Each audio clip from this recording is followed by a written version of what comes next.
anymore. I don't even know.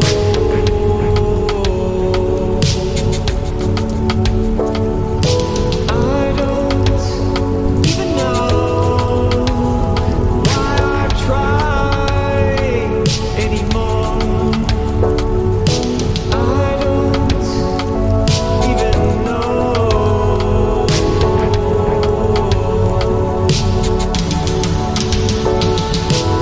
You can't replace me. I'm awake, it's time to break free. I'm levitating.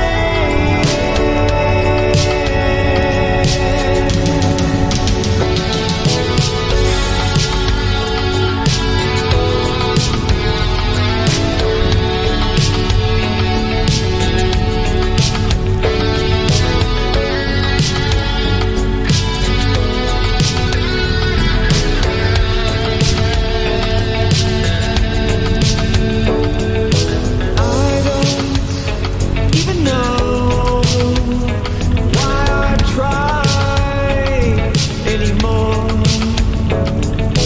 I don't even know.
on my way to pick Liv Morgan up from the arena in Memphis, Tennessee, man.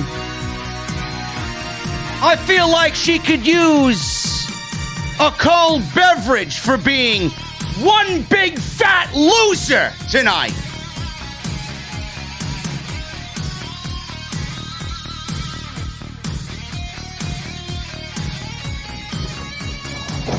I don't get this company, man. Do they ever have a vision? Do they ever have a plan in place? I have a vision. I have a vision for this show, man. As you guys see.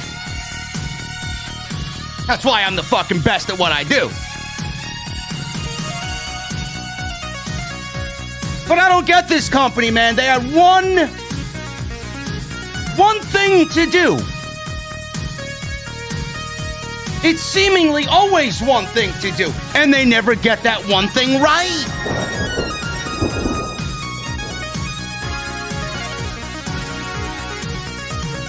I don't know how any of us are feeling tonight, man. I feel like I wanna vent to everybody tonight, but what's the point? What is the point? I don't know what to do anymore, man.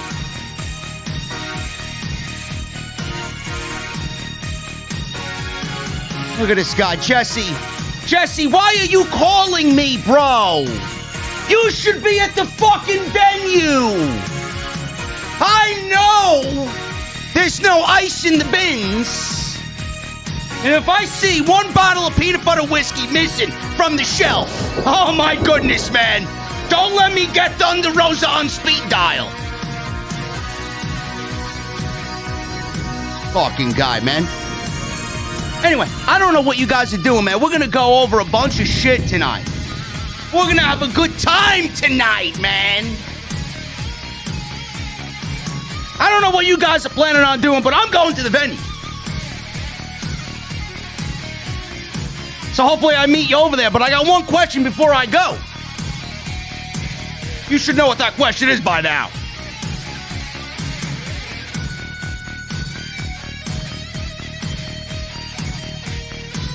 What are you guys drinking? I'll see you guys over there.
result, same ending, same old shit from WWE.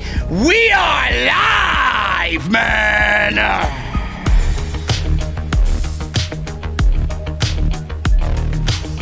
WWE wants to hype up Becky Lynch and Liv Morgan for the Raw Women's Championship, and my God, man, they had one thing to do tonight after all the hype. And what do you think they did? They gave you the same ending that derailed Bianca Belair. Why does WWE have a problem in creating new stars when it's the right opportunity and the right time? I just don't get it. Also, Big E and Kevin Owens in a steel cage match that actually opened the show and had to be second rate to the bullshit ending main event that we got. And there's a tournament for the tag team titles on Raw. You're asking what tag teams? I don't know. Apparently it's a tournament created by Matt Riddle. We're going to go over everything on this boring edition of Monday Night Raw, as always. And you guys are watching the number one podcast live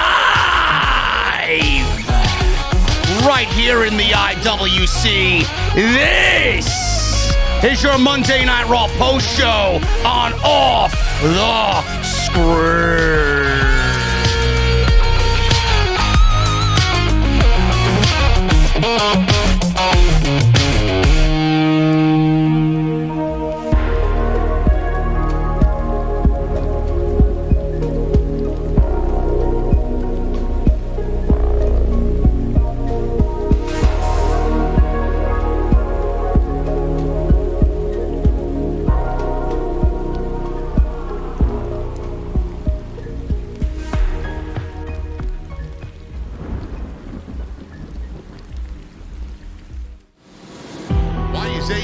Successful?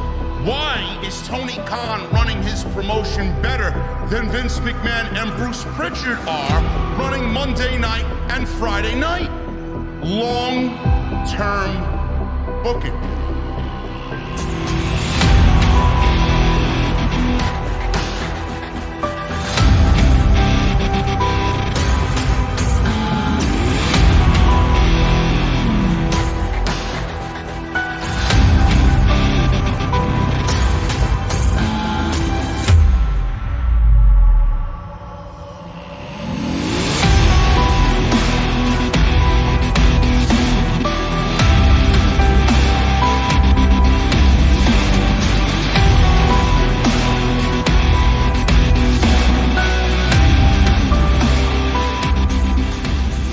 What is going on, guys? Thank you so very much for joining me right here on Off the Script. This is your Monday Night Raw post show for December 6th, 2021. I am JD from New York, and this is the OTS venue. Thank you guys very much for joining me on your Monday nights. Oh, my goodness. Oh, my goodness. Where do I even begin, guys? Where do I even begin?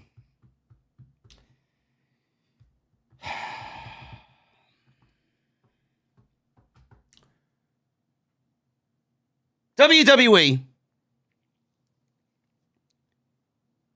they hyped up Liv Morgan and Becky Lynch all week. They really amped it up on Monday afternoon, tweeting out video of Trish Stratus and Lita, kind of foreshadowing maybe what could be tonight with Liv Morgan and Becky Lynch. It's not the same energy at all, by any means. But WWE wants to think it's the same energy. No, it's not. Especially not in Memphis, Tennessee. Jesus Christ, could you get any more fucking dull as a crowd? It's not the same energy. WWE's trying to hype up this match tonight, giving you throwback clips of Lita and Trish Stratus. WWE was having Liv Morgan on social media today tweet pictures of screenshotted texts from Trish Stratus, her family. They even gave Liv Morgan a childhood vignette that led into the match. I'm like, holy shit, they're really egging this shit on, man. If they don't do a title change tonight, I mean, how stupid do they look? I didn't really believe in Liv Morgan against Becky Lynch anyway. I mean, let's be real and let's be honest. Nobody expected Liv Morgan to win the WWE Raw Women's Championship against Becky Lynch.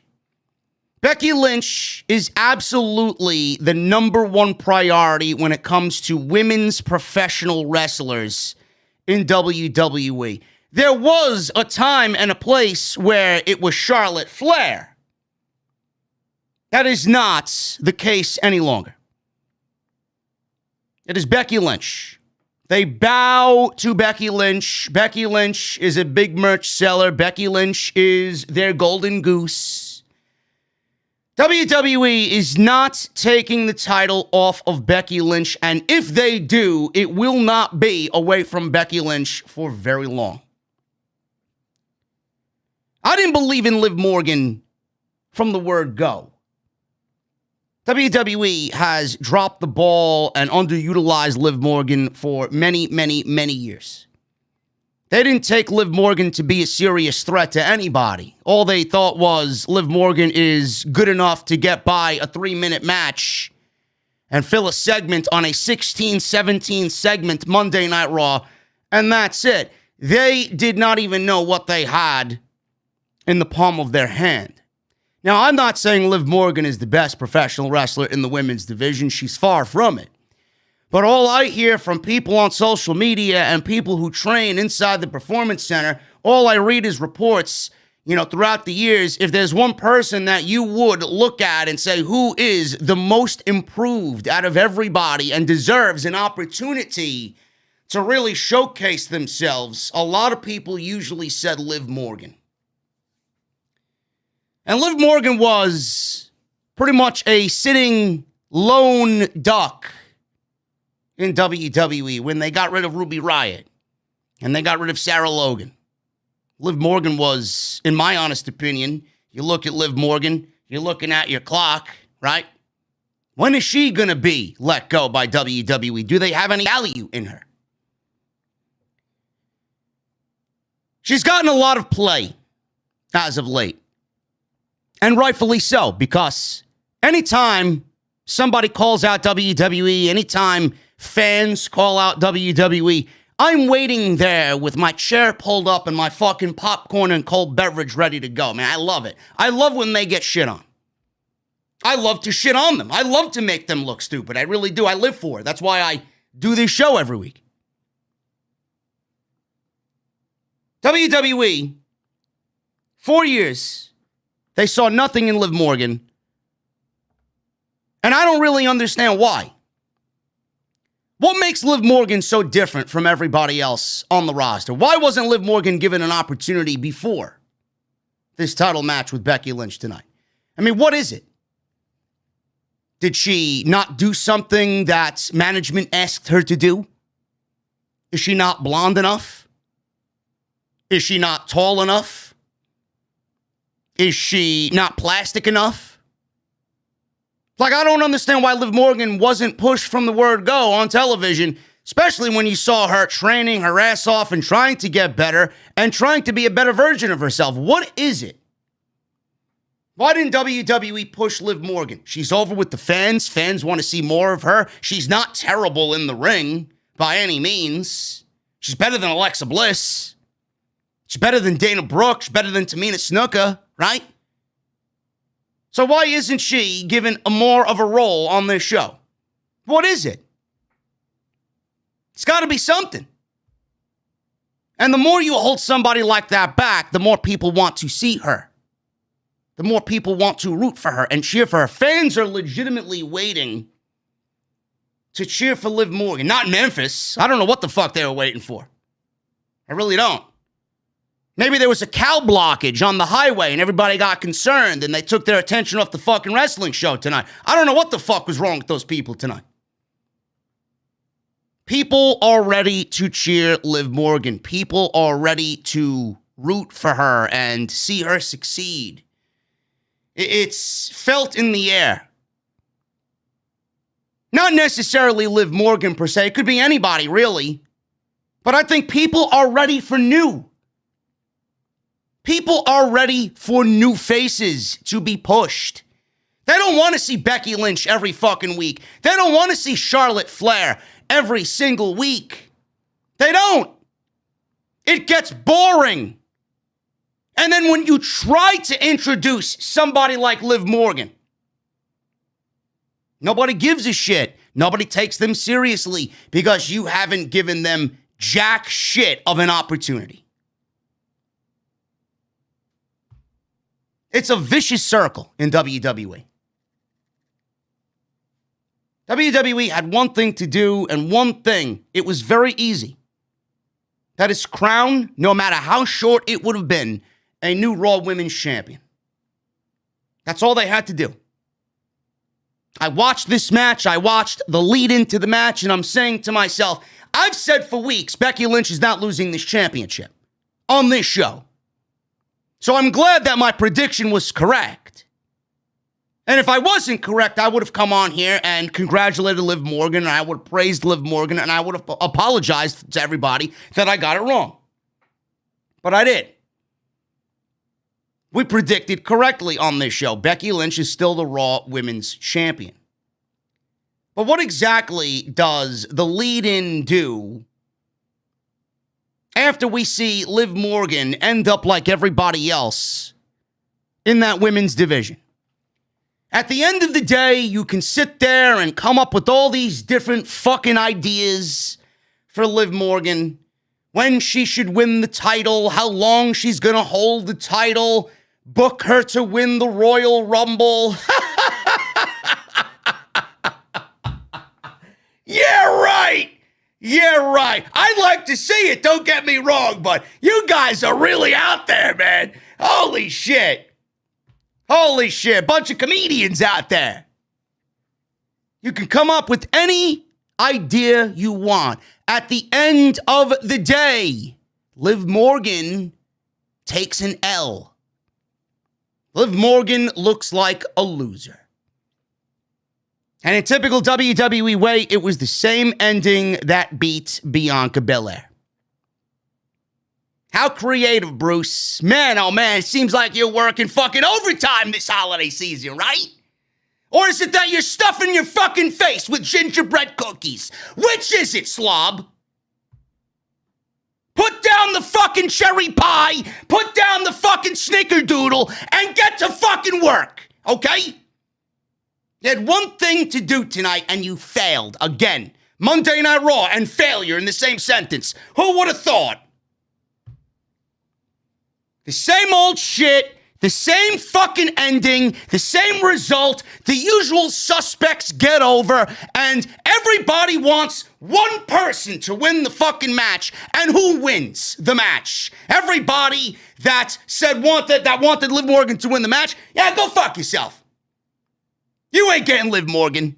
We're going to keep the title on Becky Lynch. The one person that everybody wanted, no, you're not getting that at all. We're going to go with our tried and true in Becky Lynch. Now, again, I gotta stress this. Given Liv Morgan's track record, I don't think she should have lasted 12 minutes with Becky Lynch tonight. The way she's been portrayed, I don't see Liv Morgan lasting with anybody past 3 minutes. And this is where WWE finds themselves in a conundrum. Because you've neglected Liv Morgan for 4 years, and nobody's ever going to take her as a credible threat against Becky Lynch. And that's the problem that you ran into tonight. Everybody was already down on Liv Morgan. The same result, the same ending. Nothing new. Nothing's changed. And at the end of the day, when you wake up in the morning, no matter how Liv Morgan lost the match, Liv Morgan looks like a fucking loser.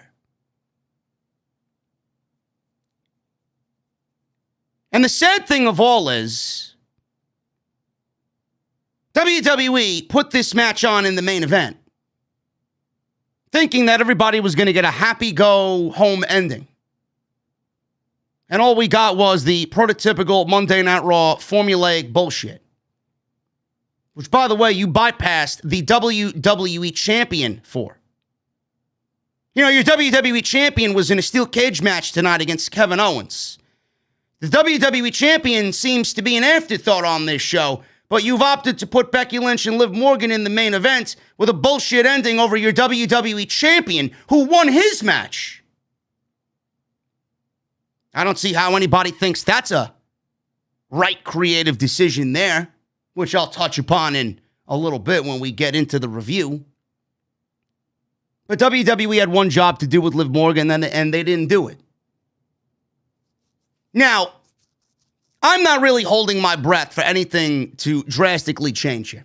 They'll probably play this up, and there's 3 weeks to go for day one in Atlanta, right? WWE's got to have some big-time matches on that show. WWE could go in a variety of ways here. WWE could have Liv Morgan get a rematch at day one. They're going to need Liv Morgan and Becky Lynch at day one for the Raw Women's Championship because Becky Lynch doesn't have any credible opponents on Monday Night Raw. That's WWE's fault. They're not going to really acknowledge that.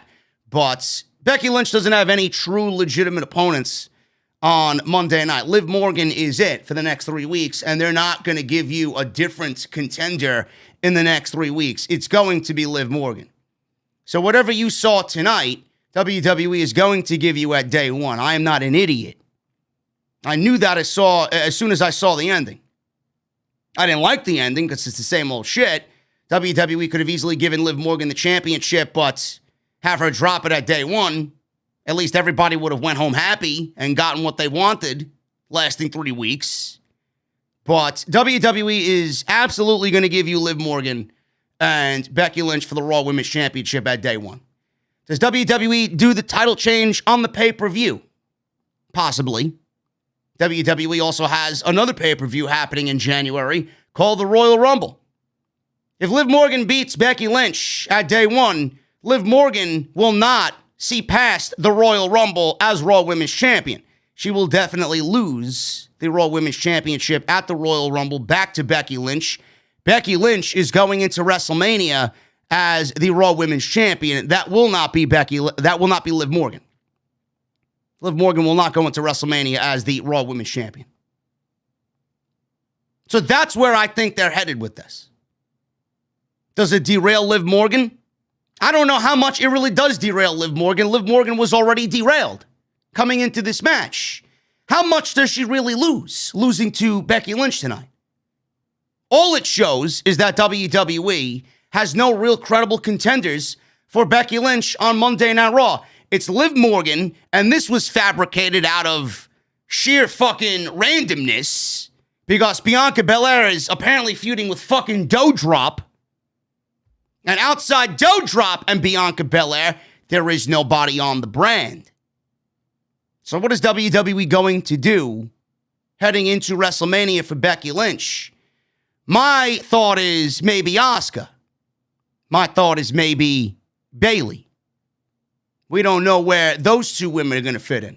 And I don't want to really talk about Becky Lynch and what she's going to be doing at WrestleMania when the focus is on Liv Morgan. How much does Liv Morgan really lose by losing this match? She was already partially a loser coming into it. Now she really is just exactly what WWE has been portraying her for 4 years, a loser. So why is everybody so visibly upset here?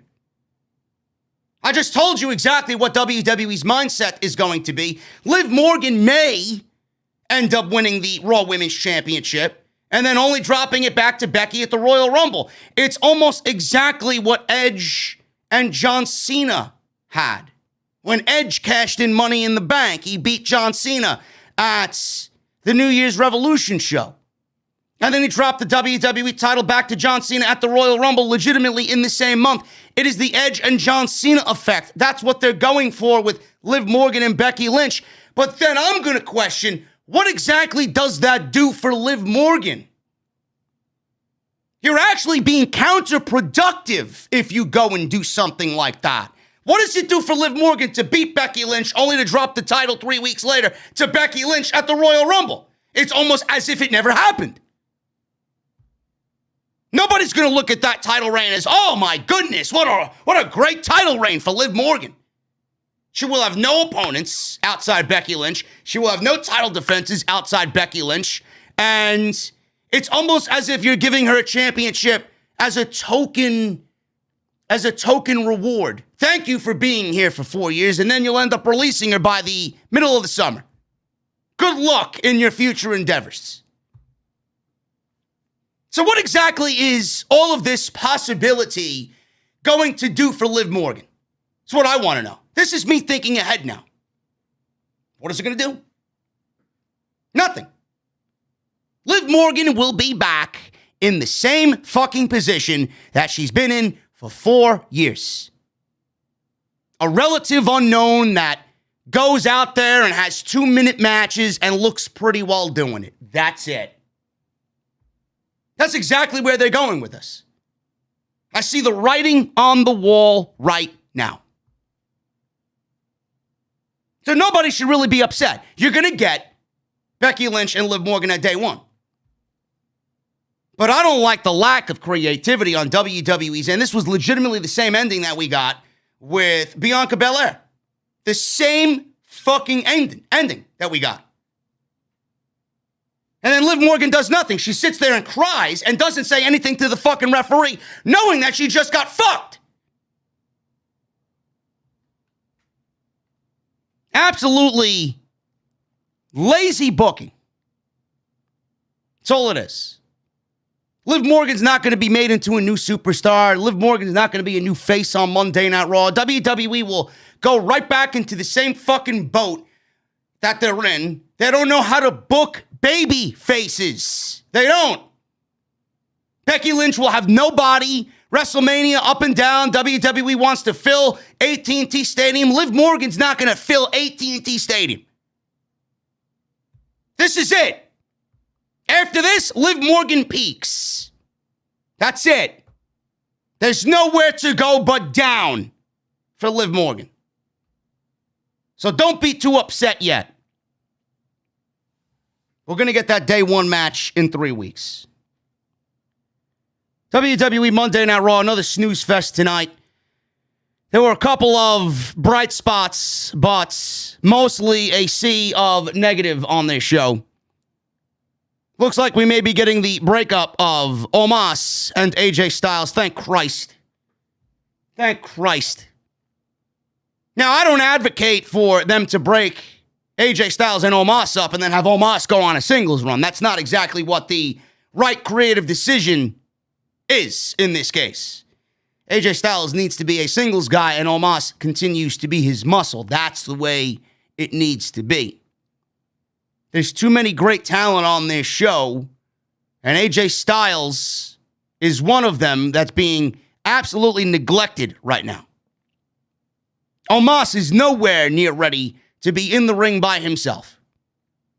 Let's get that team broken up. Let's keep them together, move them out of the tag team division, and get AJ Styles back into the singles division for the WWE title. There's a tag team tournament on this show that came about because Matt Riddle wanted to have some fun. The RK Bronament, it was called. This is a real thing, folks. This is a real thing. The RK Bronament. The only 4 legit tag teams on the show, vying for a number 1 contendership for the tag team titles against RK Bro at a future date, which I'm assuming is going to be day 1. WWE out of ideas, as always, on Monday night. Then Biggie and Kevin Owens, steel cage match, non-title. Don't really know why we need all these steel cage matches. We got a War Games match on Sunday. We got a steel cage match tonight. We got a steel cage match On Tuesday night for NXT, Kyle O'Reilly battles Von Wagner in a steel cage. All these steel cage matches. WWE just doesn't know when to quit. If it's not ladder matches, it's steel cage matches. If it's not steel cage matches, it's fucking street fights. If it's not street fights, it's over abusing the fucking kendo sticks. They don't know when to say, I quit. We'll have a lot to talk about with Biggie and Kevin Owens, man. I am not feeling it at all. I don't know what the fuck they're doing. I don't even know why it opened the goddamn show. All these people want Big E to be a big deal on Monday Night Raw. That's great. Your WWE champion shouldn't be opening your fucking show if you want him to be a big deal. Ridiculous. So we'll rant about that as well. I got a lot to say in regards to this show tonight and what we saw, but I want to thank you guys so much for joining me on your Monday nights, man. We got 2,400 people live in the venue. Thank you very much for making us number one live in the community tonight, as always. And if you are here, I only see 577 likes on the live stream right now, man. What are you guys doing? There's 2,400 people and 578 likes. Doesn't really add up there. What are you guys, WWE creative? You got to give me the likes, man. Hit that thumbs up if you have not done so.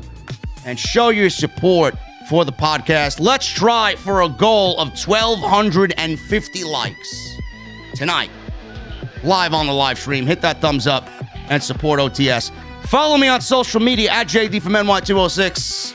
Make sure you guys do that on Twitter and Instagram. Hit that subscribe button down below. Turn on that bell for notifications. Continue to hit that join button. Make sure you guys hit that join button, man. Become a VIP right here on Off the Script. You guys get access to those beautiful emotes. You guys get access to those custom badges next to your name. You guys can click the link that I've pinned in the comments live right at the top of the live stream chat. Become a VIP and join Off the Script.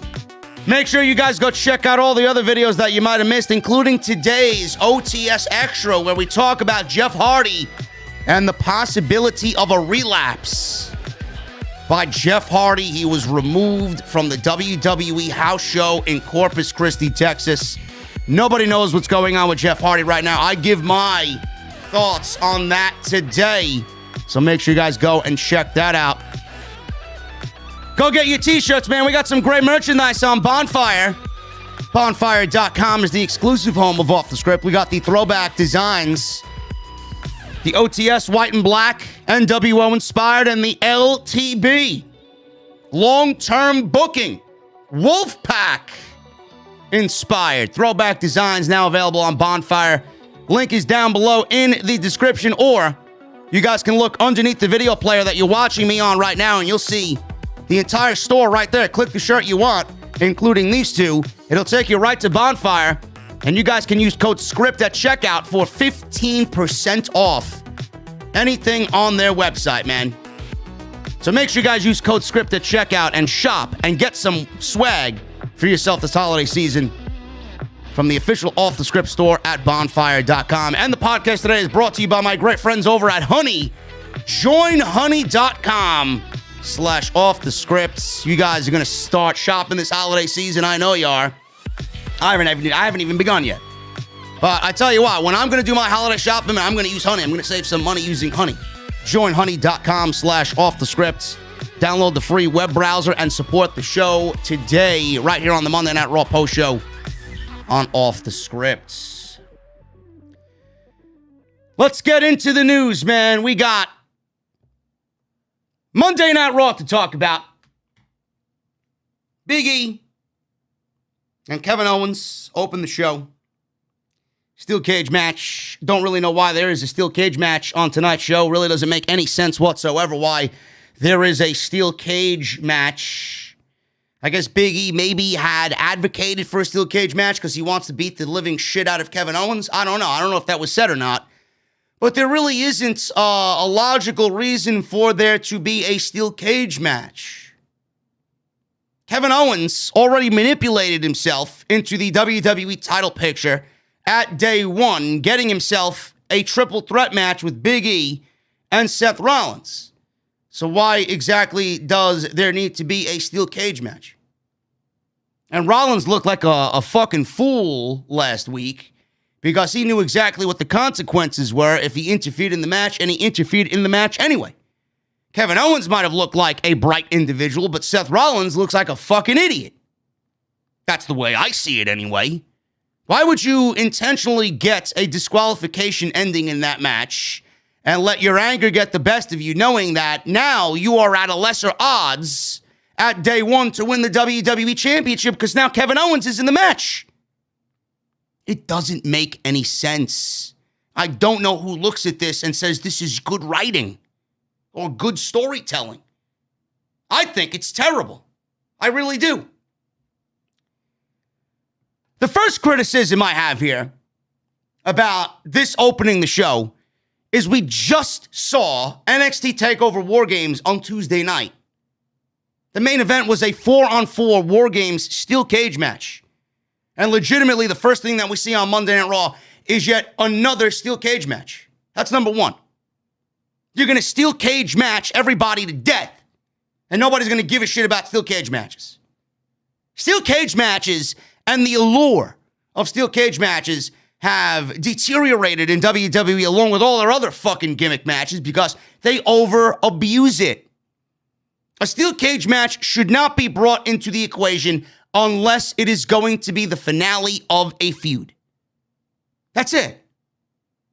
This match did not need to be in a steel cage. Number one. Number two, the WWE Champion should not open the show.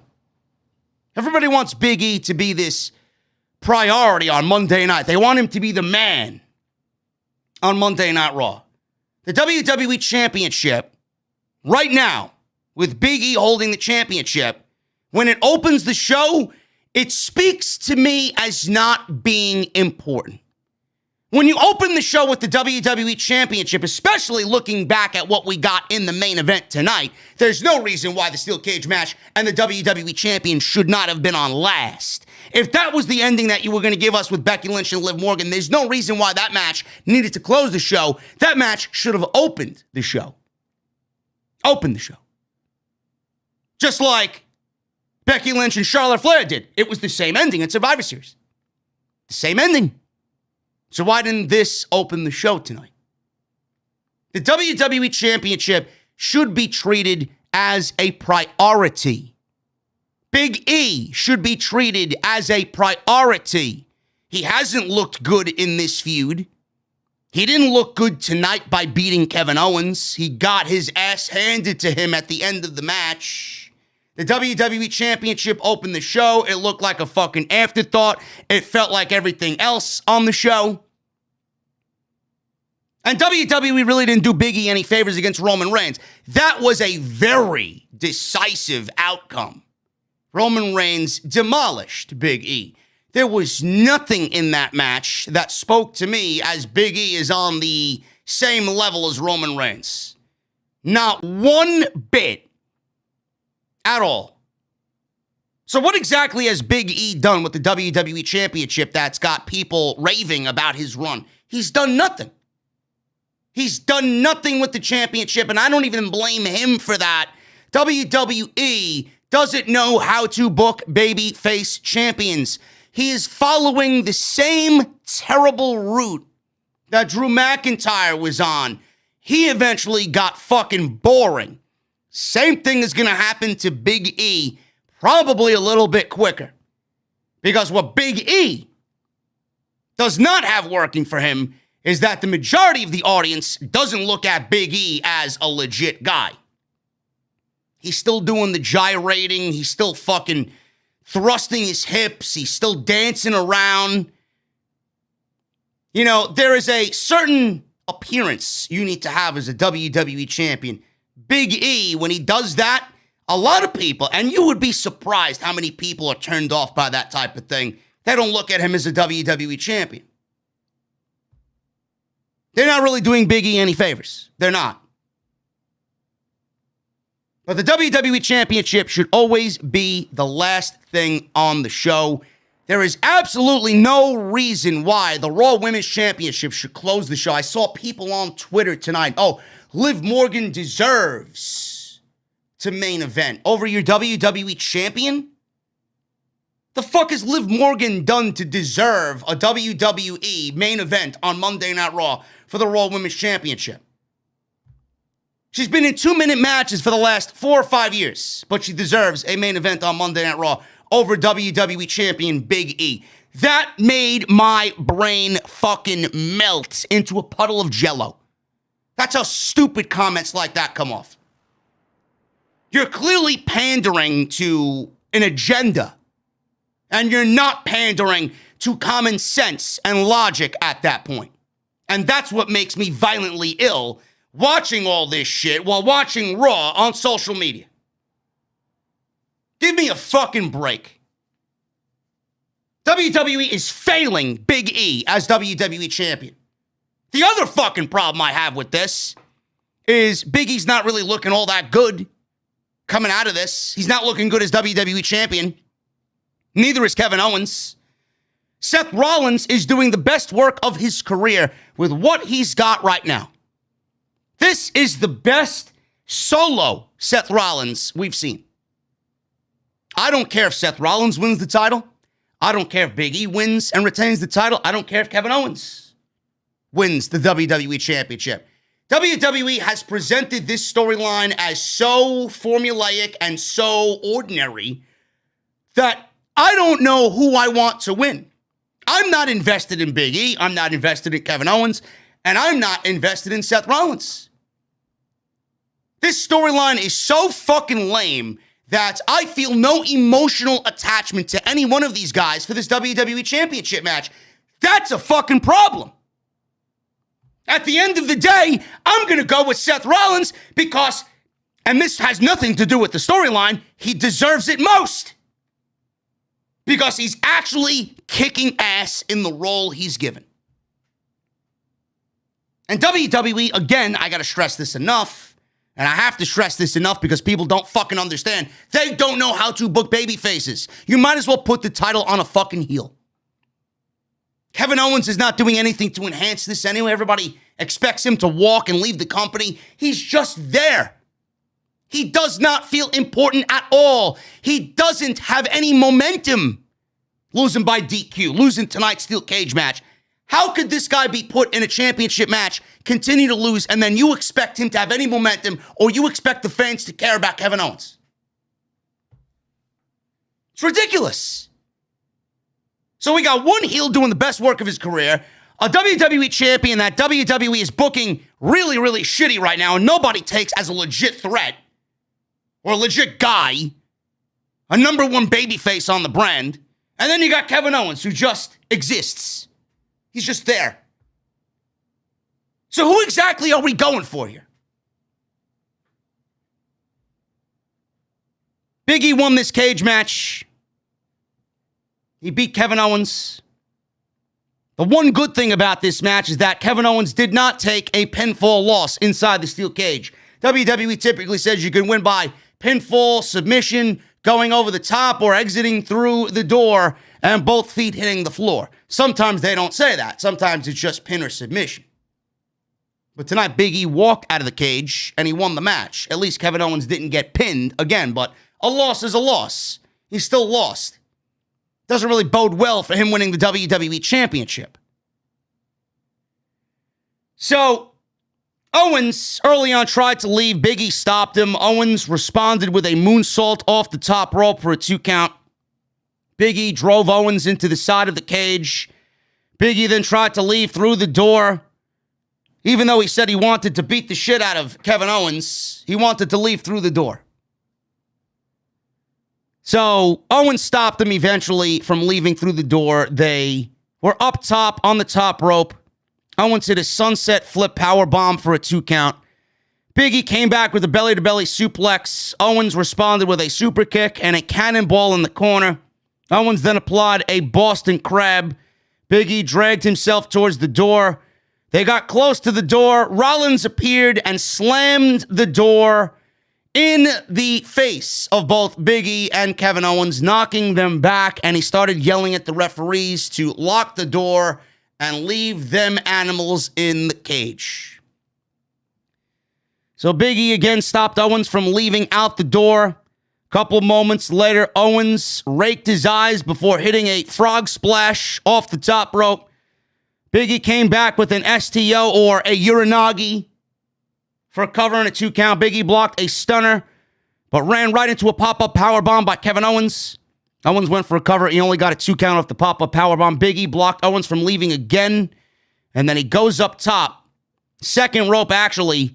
Big ending by Big E off of the second turnbuckle. Owens tried to stop Biggie from escaping through the door after the big ending, crawling his way over to Biggie, but Biggie managed to crawl out of the door and escape. Both feet hit the floor, and Big E wins this non-title match, steel cage match. Kevin Owens once again takes a big fat L. You know, you could sit here and tell me that it was a decent steel cage match. They went 20 minutes. It's a great way to eat up time at the beginning of the show. But I have every right to tell you that the WWE Championship, again, should not be in the open of the fucking show. Especially when you want to build Biggie as a credible fucking champion. The WWE Champion comes off like the United States title when it's in that position. Or the Intercontinental title when it's in that position. It doesn't come off as important. There's nothing on the line here. Why would anybody care? Why would anybody think Big E is going to lose a match, non-title, as the WWE Champion? Why did this match need to be in a steel cage? Why is this storyline so lame? There's nothing interesting about why these guys are fighting. None. At the end of the day, I want Rollins to win because Rollins is doing great work. Kevin Owens is not, and Big E is not. It's not really what I expect out of a storyline. I want to be emotionally invested. I want to choose one over the other. I can't. WWE's given us nothing to work with here. This is second-grade writing on Monday night. I'm going with Rollins to win the WWE Championship because the other two guys, they are absolutely a non-factor on Monday night right now. Rollins attacked Big E as he celebrated before going after Owens. Big E gave Rollins an overhead suplex, laid out Owens with another big ending, and then out comes Bobby Lashley. Bobby Lashley ran out, laid out all three guys during the commercial break. We didn't even see it. They came back and showed us a replay of Bobby Lashley demolishing Kevin Owens, Seth Rollins, and Big E during the commercial break. Lashley wants to be in the WWE title picture. I thought we were going to push new guys and new stars on this show. Yeah, we got Kevin Owens, non-factor. Big E, not really a great babyface champion so far early on in his run. Seth Rollins, he's all right. Not really looking too good with this storyline, but I'm loving the work he's doing. Then Bobby Lashley. You got all this talent on this show, and Bobby Lashley is back in the WWE title picture. For what? You didn't get enough of Bobby Lashley on Monday Night Raw as WWE champion this year?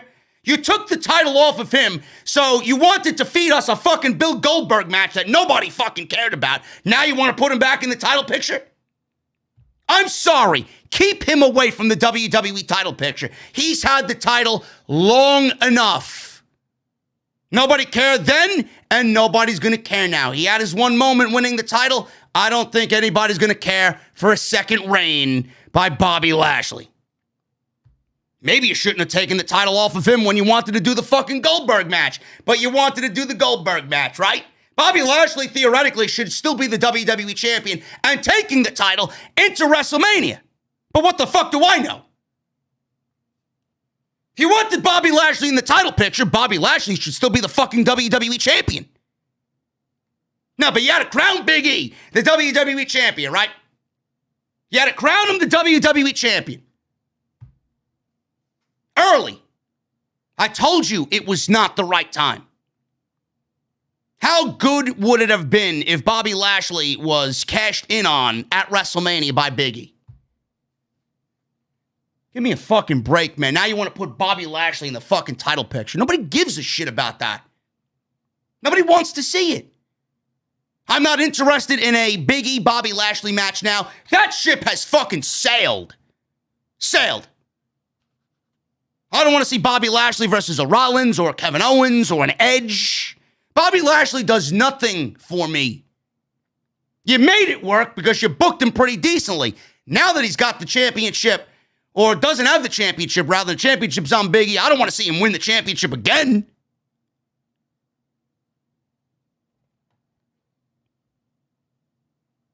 Zelina Vega. She defeated Nikki Trash in 2 minutes. Zelina Vega won with a code red. Absolutely nothing about this meant anything. And I see people on social media arguing about Nikki Trash. Oh my God, my 5-year-old daughter loves it. Ugh. My 5-year-old daughter loves it. I don't give a fuck who loves it. I don't give a shit how old your daughter is. I have friends with daughters that same age that hate this shit. How many times Jesse texted me about his fucking kids walking in on him watching this show and them telling him that the show sucks? Stop spewing garbage, knowing that what you're watching is garbage. Nikki Ash is fucking terrible. I don't give a fuck who she's catering to. I don't give a fuck what audience WWE is trying to attract. The shit sucks. The shit is garbage. Get it off my show. And then you got to hear, oh, Nikki's a loser. Nikki's a weak link. Nikki's this. Nikki's that. So what is she doing on the show? Is she selling merchandise that she's still on the fucking show dressed as a fucking comic book geek? Is Nikki Ash being on the show worth ruining Rhea Ripley week by week by week by week by week? At this rate, Rhea Ripley is at the point of no return. You think Rhea Ripley's going to be built up magically when fucking this pairing of Nikki Ash and Rhea Ripley is ended? You got another thing fucking coming. Rhea Ripley needs a fucking reset more so than Nikki Ash does. The Nightmare, give me a fucking break. You can't shill yourself to me as a fucking nightmare when you're hanging out with fucking bedtime stories and Nikki Ash. 5-year-olds love it. I don't give a fuck how old your kids are. This shit is garbage. 2-minute matches. This is what you want on your Monday night 2-minute matches? I don't know what the fuck you want out of Monday Night Raw, but I know this shit is absolutely at the lowest it's ever been. Get it off my fucking television. Every single time I see Rhea Ripley come out with Nikki Ash, every single week, it is steps backwards. It is a step backwards from this woman getting to where she should already be. No, but Triple H did such a terrible job, though, right? Triple H did a terrible job when he ran NXT. Rhea Ripley looked like a fucking savage when Triple H was creatively in charge. Now, Rhea Ripley, she wants to be all fucking metal. She wants to come out and have that fucking screamo music with the spikes on her fucking jacket. Give me a fucking break, man. I'm not attending a fucking Cannibal Corpse concert when I'm looking at Rhea Ripley. I'm attending some fucking Britney Spears shit. No, but Triple H did such a terrible job, though, right? Creatively. Oh, his process wasn't working. It was working for Rhea Ripley. Now look at her. The Nightmare. Your career is a fucking nightmare. Your segments with Nikki Ash are a fucking nightmare. Talk about her winning the Royal Rumble. Podcasters in the community, Rhea Ripley, while winning the Royal... What are you talking about? This woman should be fucking women's champion. Challenging Becky Lynch as a fucking threat. Winning the Royal Rumble. She's not even good in line. She's not even good enough to stand in line at fucking catering at this point. Holy shit, man. She's so terrible. Titus is going to turn her away at catering.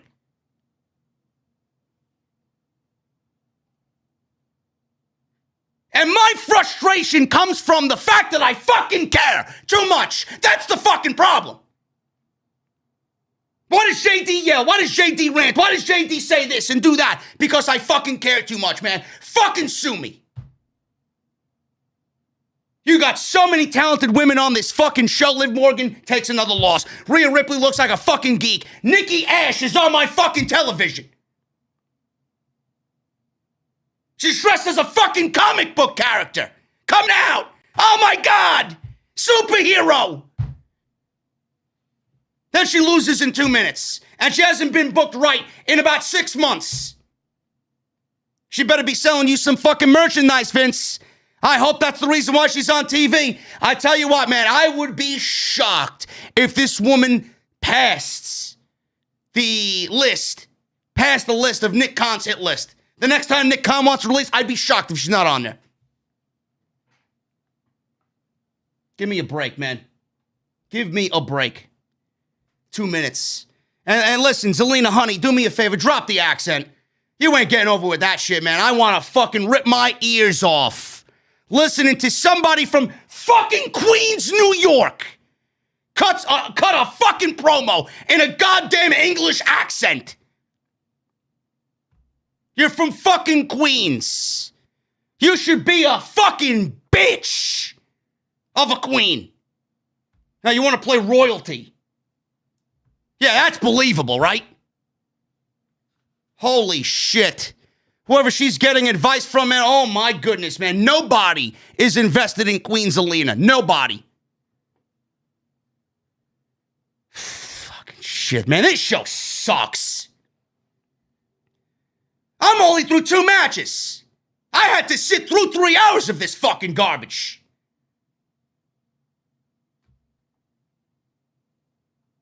Matt Riddle and Randy Orton, the Raw Tag Team Champions. They were in the back. Riddle wanted to ensure that we're calling the tournaments tonight between these 4 tag teams the RK Baronament. Riddle was wearing a blazer like an old school wrestling interviewer. Just think the AEW jackets that Tony Schiavone wears with the oversized company logo on it. That's exactly what he was wearing, but it was tan and had a huge WWE logo on it. So he said he spent the weekend watching Serpentico 16 times thinking there'd be a serpent in it. Kevin Patrick walked in and asked what everybody should be expecting to see in this tournament. A dead tag team division is what you're going to see. Riddle talked about how he and Randy were doing a holiday movie bracket, and then they said, let's do a tag team tournament. I like that idea. Orton said none of that happened. We weren't watching holiday movies. He said Riddle rambled about something on how Home Alone changed his life. And Riddle said that was said to him in confidence. Riddle says they'd be special guest hosts and interviewers tonight for the tournament. Orton said, I never agreed to that. Riddle said that's the Viper's sarcasm. Or there's that Viper's sarcasm. Riddle presented Orton with a blazer. Orton said, no way I'm wearing this thing. Riddle said the WWE Universe wants him to wear it. He said someone in his earpiece is telling him to slap this blazer on. He said it was voices in his head. So Orton took a deep breath and said, fine, I'll wear the blazer. And they went out to the ring to do color commentary with Byron Saxton, Jimmy Smith, and Corey Graves.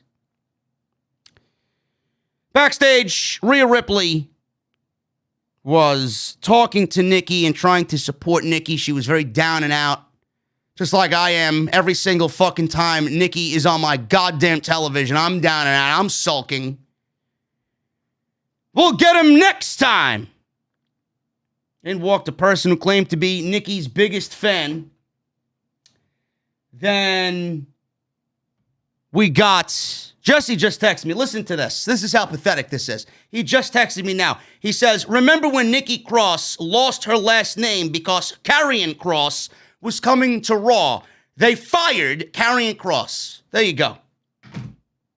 There you go. Great job there, Bruce. Great job there. Now you killed Nikki's career and you fired Karrion Kross like a bunch of fucking blithering idiots. Great job. So there's a fan backstage that apparently was Nikki's biggest fan. I don't know what fans are doing roaming around backstage, but I guess anything can happen in World Wrestling Entertainment. She asked for an autograph and she said, no. I'm not talking to you. I'm talking to him. And then the camera pans over and there we see Jerry the King Lawler making his one routine appearance because Raw is in Memphis, Tennessee. So Jerry the King Lawler's got to make a fucking Monday Night Raw appearance. He just signed a new WWE deal as well. Good for him. He's got the easiest job in the world. He doesn't watch the product, and then he gets to shield the company on WWE pre-show panels for every pay-per-view. Gotta love to be the king, man. Gotta love to be the king. Easy money for Jerry Lawler. I don't know why this segment needed to happen. I don't know what random fans are doing backstage, and it just didn't make any sense to me. It didn't make any sense to me. So there's the agenda. There's the narrative that nobody wants Nikki Ash. Nobody likes Nikki Ash. Nobody wants her autograph. Nobody's in support of her. She's a loser, right? So she walked away. What's going to happen? Are they going to turn her back to crazy Nikki? I hope to fucking God they do. Because if I see any more of this shit, man, she's got a very short shelf life. I want to see all the 5-year-old fucking kids and their fathers crying when Nikki Ash is released. Monday Night Raw would actually take a positive spin if that was the case. Get this shit off my fucking television. Get her off television and give me the old Nikki Cross back. You know, the one that had fucking personality and charisma. Not whatever the fuck this is. AJ Styles and Omos. They went up against the Street Profits. This was the first round, I guess, or the semifinals. Being that there's only 4 fucking teams in the division. The semifinals, there was 4 teams in this tournament. AJ Styles and Omos versus the Street Profits, Angelo Dawkins and Montez Ford. You know, I'm watching this match, and I'm saying to myself, God, I can't wait for them to break up AJ Styles and Omos. I can't wait for them to break them up. What are we still doing here? Why are they still vying for the tag team titles? You haven't won the tag team title since you dropped them at SummerSlam. I think it may be best if we move on. So then Omos gets into the ring. Omos gets into the ring. The extent of what we see from Omos is a body slam and some sloppy looking kicks and a big overhand fucking forearm. Right, overhead forearm by Omos. Oh my! That's all we see from Omos. Legitimately nothing scientific about anything Omos does. Crowd looking like they're fucking ready to blow their brains out watching this guy. Crowd dead silent with Omos in the ring. Who in this company finds value in somebody like Omos? You know, it makes me think back to the Undertaker comment where he said Omos is the next best thing to Andre the Giant that WWE's had. This is the closest thing to Andre the Giant that we've had. Pretty much downplaying everything that he's done in his 30-year career, right? Undertaker, to me, my honest opinion, is the best big man ever. But Omos is the second coming of Andre the Giant. How exactly? What has Omos done? Did somebody create Omos in WWE 2K? Did they magically think that this guy was going to become a great wrestler? Where did this notion come from? I'm watching this tonight and him in the ring, and I'm saying to myself, this will never, ever, ever, ever, in 1,000 fucking lifetimes, be something I want to see on Monday Night Raw. Ever.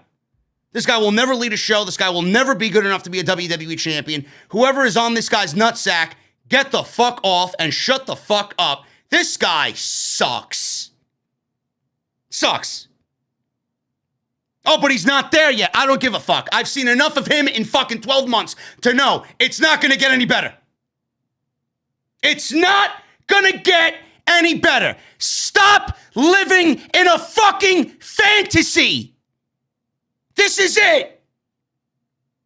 This is the best you're going to get. So when I hear things like Omos is the future, Omos, WWE champion, Omos, no, I don't want to hear it. I don't want to hear anything about Omos leading a show. Omos can barely walk to the fucking ring, okay? This guy's legitimately the second coming of Great Khali. That's not exactly what I want in 2022 on my pro wrestling show. Fucking Christ. Let me see how many fucking people that triggers on social media. Omos sucks. This is the best you're gonna get. I don't expect him to wrestle like fucking Kurt Hennig, but give me a fucking break, man. Styles went for a phenomenal forearm. He was gonna win the match for his team. Omos tags himself in. AJ Styles was very upset about this. Dawkins dropped Styles from the apron because he wasn't the legal man anymore. So Omos knocked down Dawkins. Omos went for Dawkins again. Styles alerted Omos that he was on the verge of getting counted out. Omos was on the outside. Omos could not get back in time, so he was indeed counted out. You know, Bruce, I really got a fucking problem with all of these non-finishes or these fuck finishes that we're seeing on WWE television as of late. If you didn't want to pin AJ again, and you didn't want Omos to lose, obviously, why did we book this match again? It's always going to be the same outcome. AJ Styles is not benefiting from this team at all. If he loses, he's going to be the one to take the pinfall. They're not pinning Omos. And if they don't win, they're losing via a countout or disqualification. So it's either AJ takes a clean pin, or they get a fuck finish involved because they don't want to pin Omos, or they pinned AJ Styles too many times. So why are we doing this? Why are they a fucking team? Because nobody is benefiting from anything here.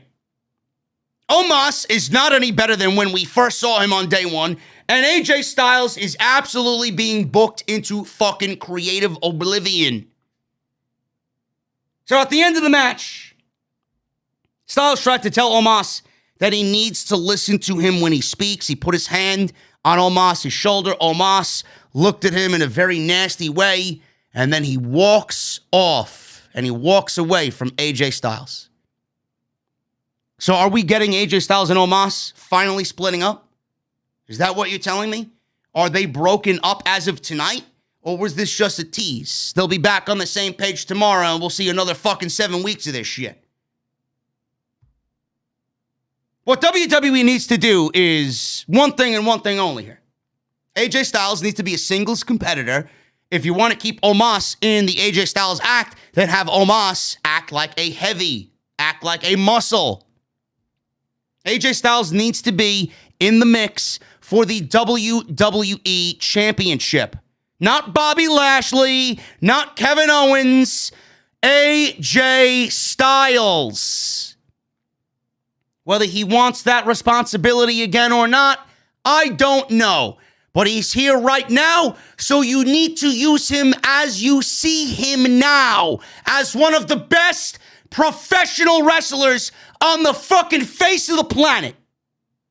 But he's withering away in a fucking dead-end tag team with somebody that doesn't know what a fucking wrist lock is compared to a wristwatch. And I'm losing fucking patience. WWE title or nothing. End this dreadful fucking tag team. Nobody wants to see it anymore, and it's clearly run its course. Another thing. Get it off my fucking television.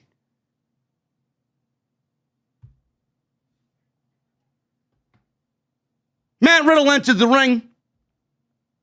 I don't know who thought this was funny. I actually found AJ Styles' reaction more funnier than Matt Riddle. So, Matt Riddle came in and he asked Styles, explain what's going on between him and Omos. What's going on between you guys? Styles says they had a disagreement after a miscommunication. He said that happens with a great tag team, which Riddle wouldn't know anything about. He said if Riddle doesn't get that mic out of his face, he's going to shove it down his throat. Riddle says it was an explosive start to the RK Bronament. And things are just getting started. It's anybody's game except for AJ and Omos. He then asks Randy Orton at ringside if he wanted to add anything. And Riddle started a Randy chant in Memphis. I'm surprised they woke up for that one. And Orton said, nope. I don't want to add anything. Sarah Schreiber interviewed Becky Lynch backstage. Becky said it's a big night for Liv Morgan. She said it's the biggest match of her career, and she has a load of momentum. Does she now? Does she have a load of momentum? I wouldn't call it exactly that big time cringe, but maybe we see things a little bit differently. Becky recounted Liv winning last week and hitting her with her finisher afterwards and sucker punching her the prior week. She said the crowd is all fired up and behind Liv Morgan.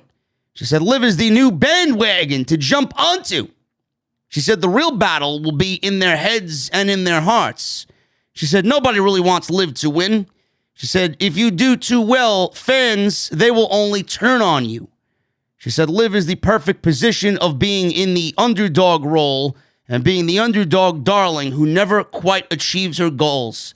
She said tonight is just another Monday for her, another Monday for big-time Bex. You know, it's amazing what WWE loves to say about their fan base. She said the real battle will be in their heads and in their hearts. She said nobody really wants Liv to win.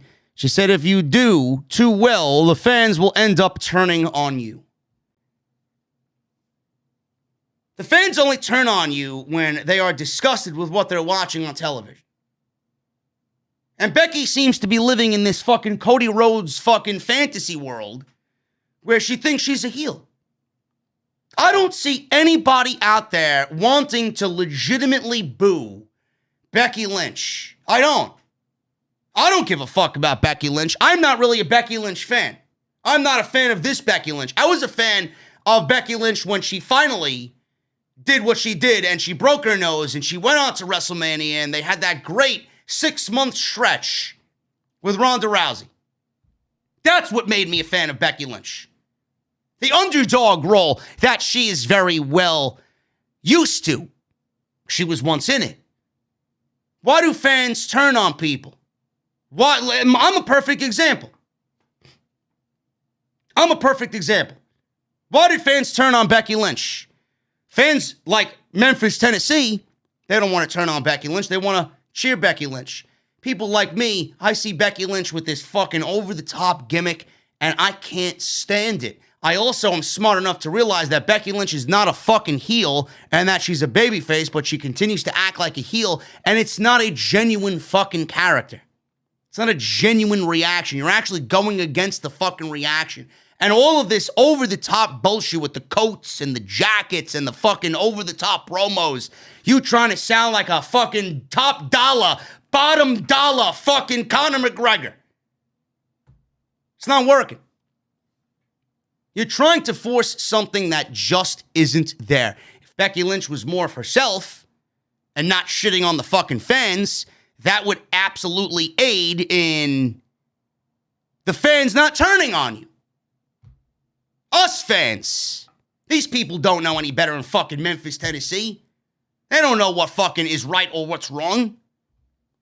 But the reason why Becky Lynch isn't really doing all that hot right now is because WWE has her miscast.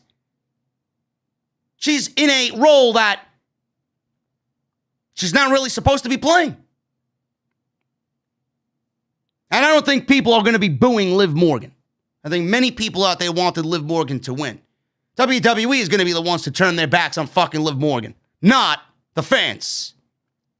That's another thing that Becky Lynch needs to understand. The fans are not going to turn on Liv Morgan. WWE is going to turn on Liv Morgan when they get bored of her. And then right back to the fucking gulag you go.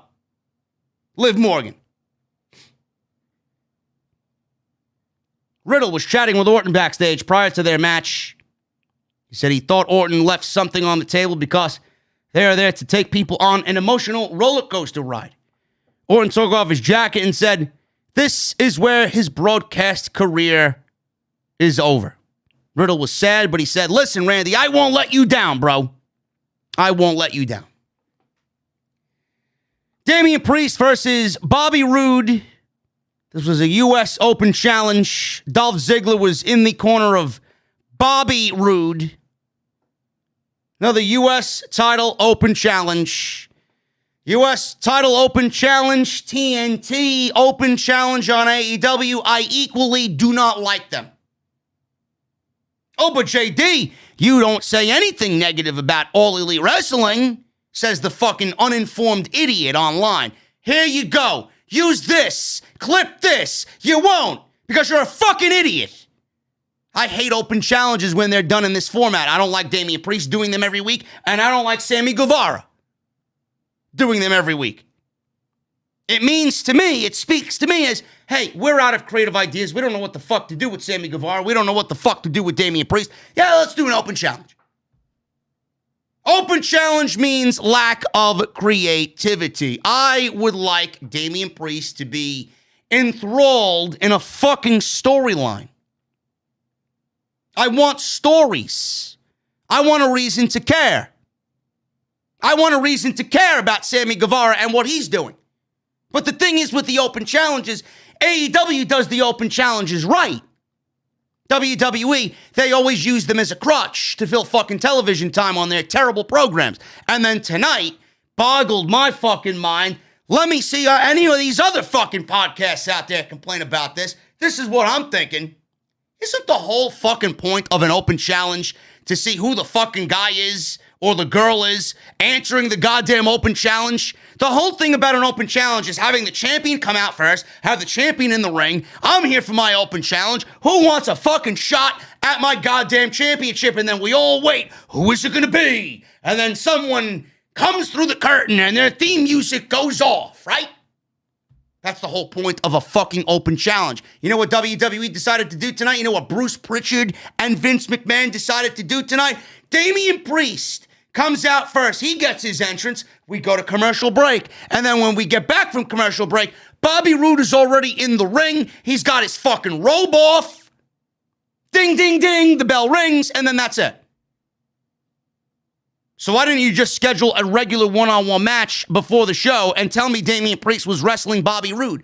The whole point of a fucking open challenge is to wait to see who comes out and answers the call. Meanwhile, we go to commercial break and then Bobby Roode's already in the ring. He gets no fucking entrance.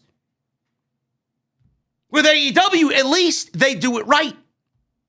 It's not some fucking Joe Schmo on the roster. It's not going to be fucking Marco Stunt coming out there. They always got somebody, whether it's an indie talent or somebody you never heard of before that you kind of know, you heard of, and he's getting an opportunity. Jay Lethal's out there. He answers the open challenge, right? Tony Nese, he answers the open. At least it's people that is surprising. Eddie Kingston did it with Cody. Warhorse did it with Cody, right? Now, WWE just wants to fucking throw people in random matches and then use the criteria of open challenge. Give me a fucking break, man. This shit sucks. Oh my God, does this fucking show suck. Bobby Roode is absolutely a waste of roster space, man. This guy could have been one of the best heels on the roster. And now they got him teaming with Dolph Ziggler. Once you go Dolph, you go right to catering. That's it. Damian Priest wins. This was a fun match for what it was. Nobody expected Bobby Roode to win the United States Championship. Priest and Roode battled back and forth here. Decent little match. Priest eventually hit the reckoning for the win. That was it. I heard epic thrown around in this match. Incredible effort by Bobby. Give me a fucking break, man. They're really trying to sell this show as something that's really not epic. What the fuck was epic about Damian Priest beating Bobby Roode? You fucking serious? They probably drew straws in catering. Who's gonna fucking answer the open challenge? Oh, Bobby Roode guy. Yeah, go out there. Let's end the fucking open challenges and give this guy something really meaningful to do, please. Dough Drop and Bianca Belair. It's exactly what I want Bianca Belair doing on Monday night. Feuding with fucking Dough Drop. How the mighty have fallen. Still waiting on that Let It Play Out by all the geeks online. Let it play out. I'm still waiting for Rhea Ripley and Charlotte Flair. Let it play out. When's that happening? I think we're well past that. Even if it does happen, nobody's going to give a fuck about Rhea Ripley getting one over on Charlotte Flair. It's not happening. Here's a fucking spoiler for you. It's not going to happen. Let it play out. Let it play out. I'm still waiting on Bianca Belair to get her revenge on Becky Lynch and get her revenge for the 26-second loss at SummerSlam. Let it play out. Now she's in a feud with fucking Dough Drop. Yeah, I'm sure that feud with Becky Lynch got her over big time, right? Everybody on social media, oh, it's going to get her over big time. Don't ever fucking combat me ever again, motherfucker. This is Bianca Belair getting over on Monday Night Raw. Dough Drop? Sure thing. Sure thing. Another jobber to the stars. Dough Drop. This went 13 minutes. Should have went about half that. Dough Drop controlled the match. We go to commercial break. After the break, Belair was fighting back as Dough Drop was on the defensive. Belair hit a spine buster and a flying crossbody for a near fall. Belair tried a sunset flip, but Dough Drop sat down. Hit a beautiful looking Vader bomb on Bianca for a near fall. Belair avoided a cannonball and tried hoisting Dough Drop on her shoulders for the KOD, which got the Memphis, Tennessee crowd to jump up. I haven't seen them that excited, man. It's almost like a fucking festival at the barn, right? Well, they all gather around and watch the chickens lay eggs over there in Memphis, Tennessee. They got excited about this, man.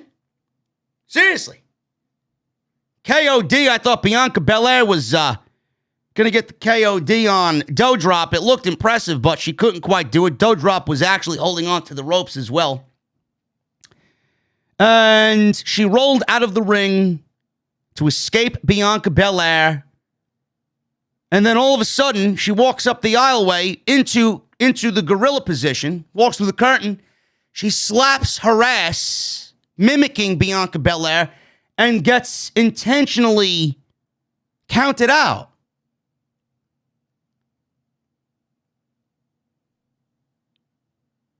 Dough Drop gets counted out. Another lackluster finish for WWE on Monday Night Raw. Now, I understand that Nia Jax was let go. I understand that Nia Jax was let go.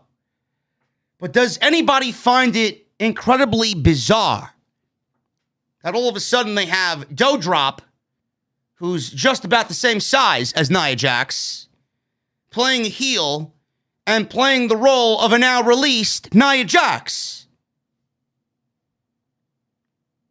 I don't really think this is working out. I don't think Dough Drop is going to go places as a heel. I really don't. And who's to say Dough Drop wasn't going to win the match? She clearly had evaded the KOD, but then opted to get herself counted out. How exactly does this make sense? It looked like she was in prime position to counter the KOD, but then opted to take a loss. In every instance, she could have won the match, but opted not to. I don't get it. The match itself was okay, but I don't want to see Nia Jax. Oh, no, I I don't want to see Nia Jax ever again. Thank Christ she's gone. I don't want to see Doudrop and Bianca Belair again. I don't. Why do we need 2 or 3 matches with the same fucking people when the first match doesn't go anywhere? I am not interested in this. This is WWE reaching for fucking straws. Reaching for crumbs at the bottom of the fucking box to try and find something for these women to do. This women's division is dreadful. Dreadful. And this is the result. Doudrop and Bianca Belair. But keep thinking that, let it play out. Let it play out. With Bianca Belair. Let it play out. Give me a break. Shit sucks. Austin Theory. He joined Vince McMahon in his office again. Basically, Theory was brought into Vince McMahon's office because he didn't learn any lessons from Vince McMahon last week. So Vince McMahon is sitting him down in the office yet again for a second week. We're going to go over why Austin Theory is getting some rub from Vince McMahon. I got some news on that. We're going to go over that in just a second.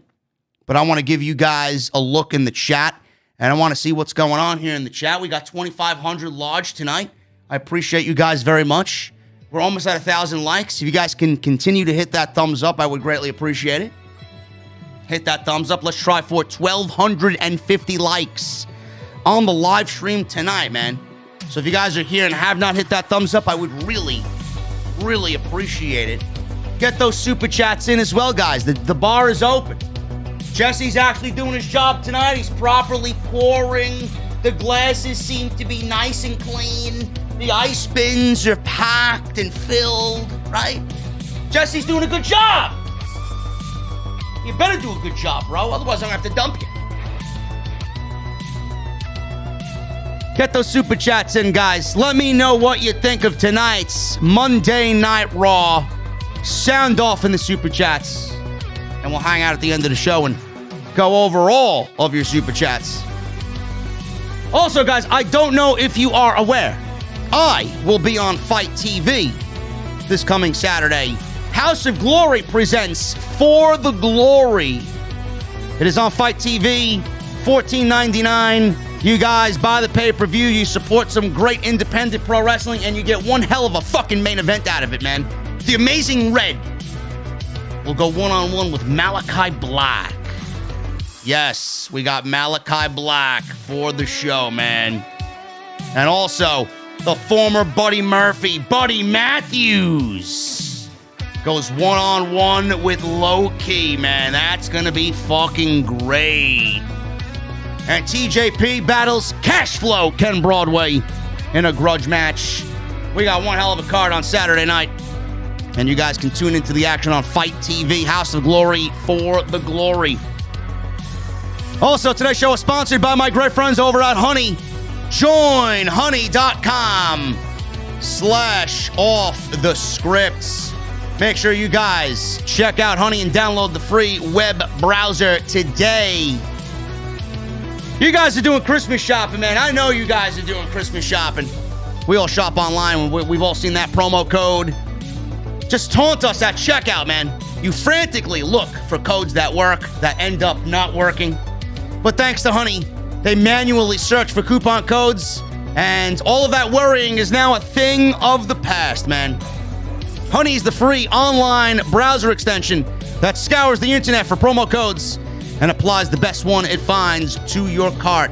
Honey supports over 30,000 stores online. They range from sites that have tech, gaming products, popular fashion brands, and even food delivery. Imagine you're shopping online on one of your favorite sites, and then when you go to checkout, the Honey button drops down, and all you have to do is click Apply Coupons. You wait a few seconds. Honey does its job. It searches for coupons, and it fights online for that site. And Honey, if they find a working coupon that they find for that site, you'll watch the prices drop. Seriously, man. I bought myself a new Logitech PC sound system, and I saved, I would say, about 15% by using Honey.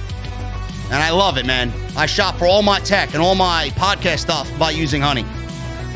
If you guys don't really have Honey, you could straight up be missing out on some savings. It's found over 17 million plus members, over $2 billion in savings.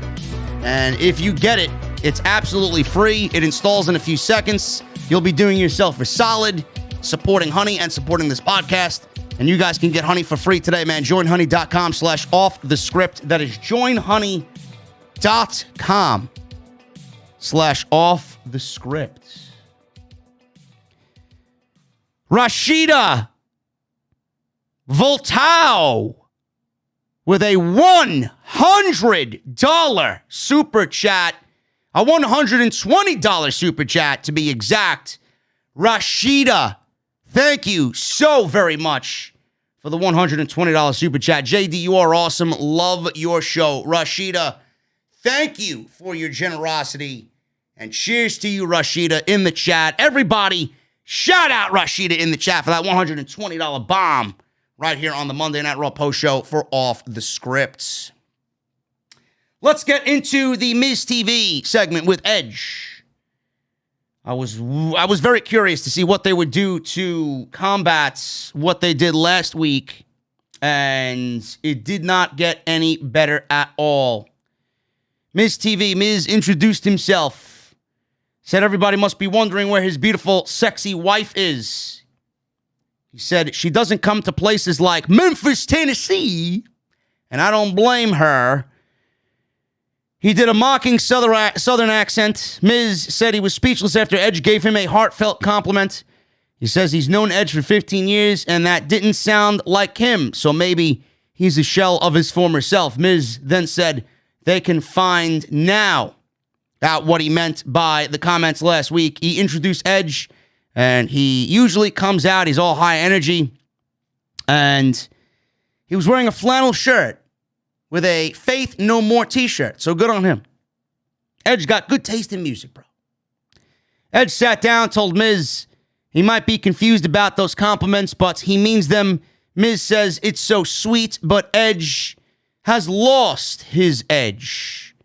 Edge says, wow, Mike, that was a clever pun there. Like, I've never heard that one before. Miz says the old Edge would have speared him out of his $9,000 shoes. He said mentally he sounds weak. He asked Miz if he really did pay $9,000 for those ugly-ass shoes. My Jordan 3s are much cooler.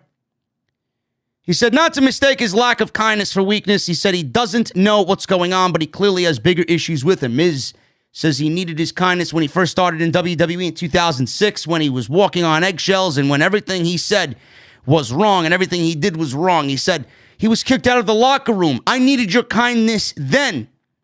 He said he kicked out, not because he ate a piece of chicken. He was kicked out not because he ate a piece of chicken, but because he didn't fit the mold. I was an outcast. I was ostracized. Everyone knew I had the it factor, but everyone was so busy protecting their spot, including you. He said instead of embracing a young star coming from a hit show like MTV's The Real World, he was treated like a peasant when he was more famous than 90% of the locker room. I guarantee you he was not more famous than 90% of the locker room.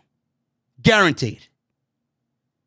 Said he doesn't need or want his kindness. Edge says he's glossing over some key points because it was in this arena where he pulled him aside and told him that he has an it factor. Yes, I told you that. He said he told him to ride it out because it's just bullshit and it's going to be fine. Miz said Edge brushed him off.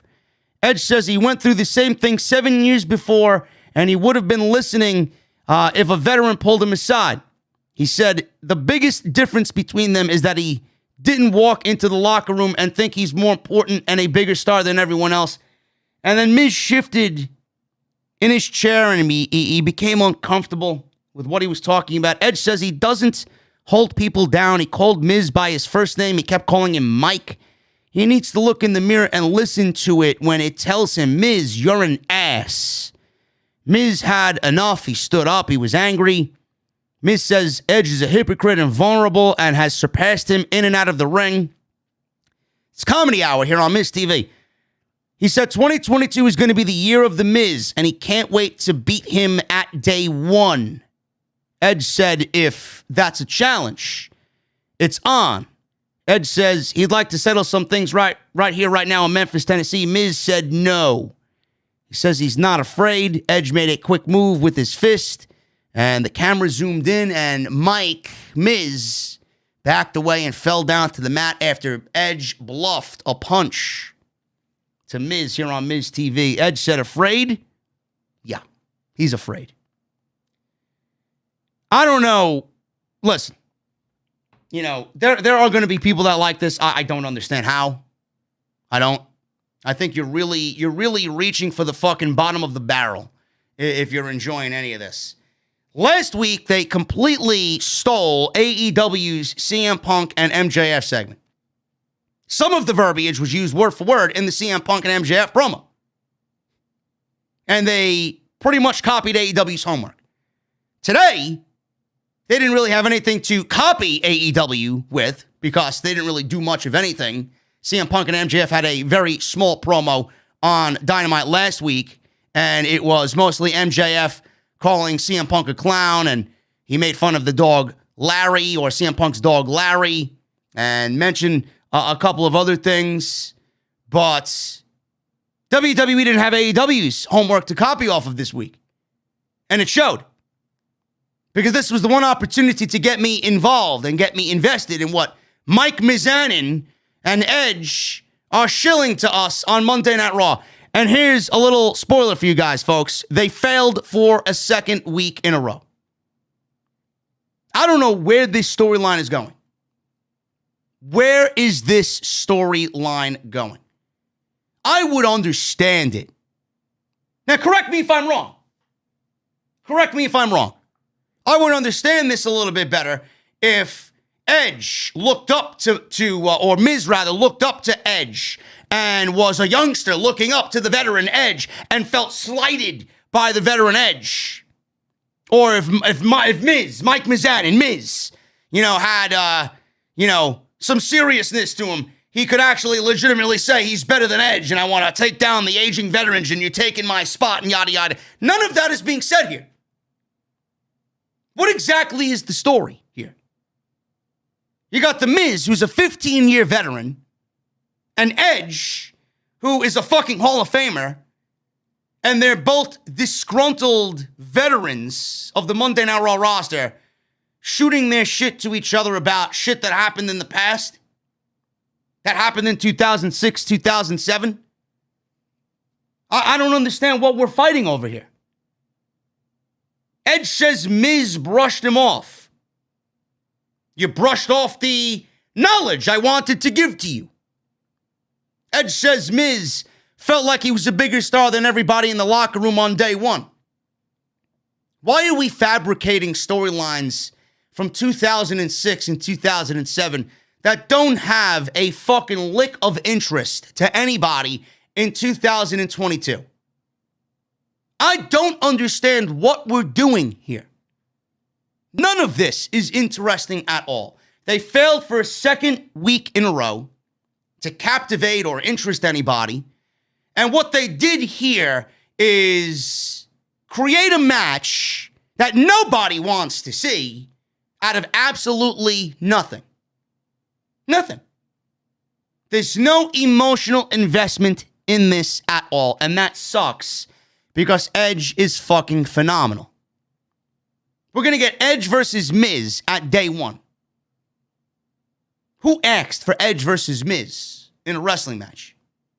Did you? There are people claiming to me, I want to see this. No, you don't. You want to see Edge versus Miz? You want to see Edge versus Miz over Edge versus Balor? Edge versus Styles? Edge versus Owens? Edge versus Biggie? Edge versus Lashley? Edge versus Damian Priest?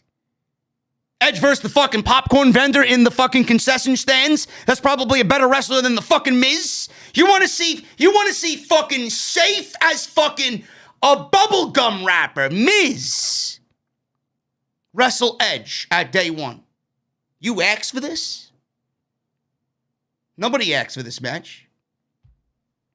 And the fucked up thing is, the one thing that I'm worried about is that I feel that WWE is going to take this feud from where we see it now the last 2 weeks into day one, into the Royal Rumble, and into WrestleMania season, and then we're going to get Edge and Beth Phoenix versus Miz and Maurice at WrestleMania with all these fucking blithering marks on social media thinking that that is suitable enough for Edge and Miz at WrestleMania. That's going to be a suitable WrestleMania match for Edge. That's what's going to happen. You mean to tell me that that's the scary fucking part, is WWE going to take this all the way through WrestleMania? You think Edge versus Miz is a WrestleMania match in any aspect? I know I don't. I don't want to see fucking one match on Monday Night Raw, let alone WrestleMania. What a fucking waste of Edge. You do realize that Edge is coming up on his 3-year contract, right? You do realize that. The last year of this man's 3-year run, you're going to put him in a fucking 3-month feud with The Miz? I don't see that using Edge to the best of his abilities. If you are interested in this and you like this, you are absolutely fucking lying to yourself. I am dreading this match already. It will do nothing for me. Nothing. But this is what happens when WWE doesn't have AEW's fucking homework to copy off of. This shit sucked. There's nothing there as far as an emotional investment. There is no way you can recreate CM Punk and MJF with Miz and Edge. CM Punk was away for 7 fucking years, and he walked away on his own. He wasn't injured. It wasn't a career-ending injury. Nothing like that. He walked away because he was fucked over. He was disillusioned with the sport because of the McMahon family and the WWE. Comes back in a rival promotion, finally trusts a rival promotion enough to come back to and call his new family. And then on the opposite side, you have a 24, 25-year-old MJF that people are already saying is the best heel in the fucking business, who's legitimately looked up to CM Punk and has every fucking right to be angry with CM Punk. MJF could sell a fucking match to a goddamn fucking mannequin sitting in the Victoria's Secret fucking window. Now, but you were expecting me to fucking sit there and be enthralled with Miz and Edge, coming up with fucking fantasy storylines that don't even have anything to do with what's going on now. Holy shit, is this fucking show garbage. What a fucking terrible segment.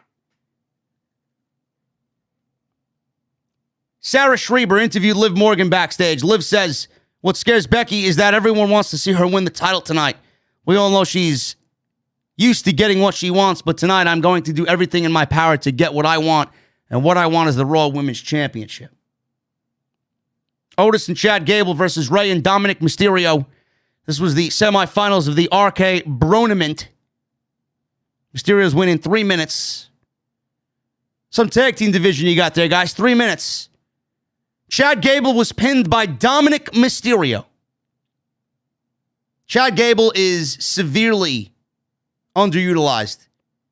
It's at a point where Dominik Mysterio is now pinning Chad Gable. Otis didn't even get into the match. Otis did not even get into the match. Mysterio's win. They go up against the Street Profits. And I'm assuming the winner of the Mysterios and Street Profits get the team of RK Bro at day 1 for the Raw Tag Team titles. Great. What do we do after day 1? What do we do after day 1? Who's the next team in line? We've been through all these teams already. There's not one single team that stands out as a legitimate threat to RK Bro. McMahon was talking on the phone as Austin Theory was doing jumping jacks behind him. McMahon told him to take a seat. He said he won't have a match tonight after all because he wasn't ready to wrestle earlier. McMahon says he'll need to impress him tonight in another way. Theory unzipped his jacket and then did jumping jacks as if that would be enough to impress Vince McMahon. McMahon rolled his eyes and told him to please stop and says, "That's not what I was thinking." McMahon told him to use his brains. So, Austin Theory apparently is getting a lot of shine from Vince McMahon on Monday Night Raw. This is coming from Dave Meltzer of Wrestling Observer Newsletter. Theory got so much TV time and continues to get so much TV time with Vince McMahon because the match with Big E a couple weeks ago, the culmination of the missing Cleopatra egg that gave Austin Theory a WWE title shot, it did well. They were impressed with Theory in the match, and it did well with teenagers, apparently. Theory is one of the young wrestlers that is getting pushed as the company looks to attract younger viewers, since the younger demographic is what advertisers care about the most. During his interview on After the Bell with Corey Graves, Austin Theory commented on the slap from Vince McMahon last week. It's like when you think wrestling and you think wrestling, God, it's Vince McMahon. I think when I'm sitting there and I'm talking with him, it doesn't get bigger than this. And already, I probably watched the video of getting slapped 100 times. I would just say, just don't upset Vince McMahon because he has some hands. End quote. You better fucking believe he's got some hands. Not only did he slap the shit out of you, his hand is fucking really responsible for firing over 200 fucking people the last couple of years in the middle of a goddamn pandemic. Some of which could have been the fucking future of the company. Of course he's got some fucking hands. Finn Balor. He went one-on-one with T-Bar. 2 minutes. Coup de grace. Legitimately. That's it.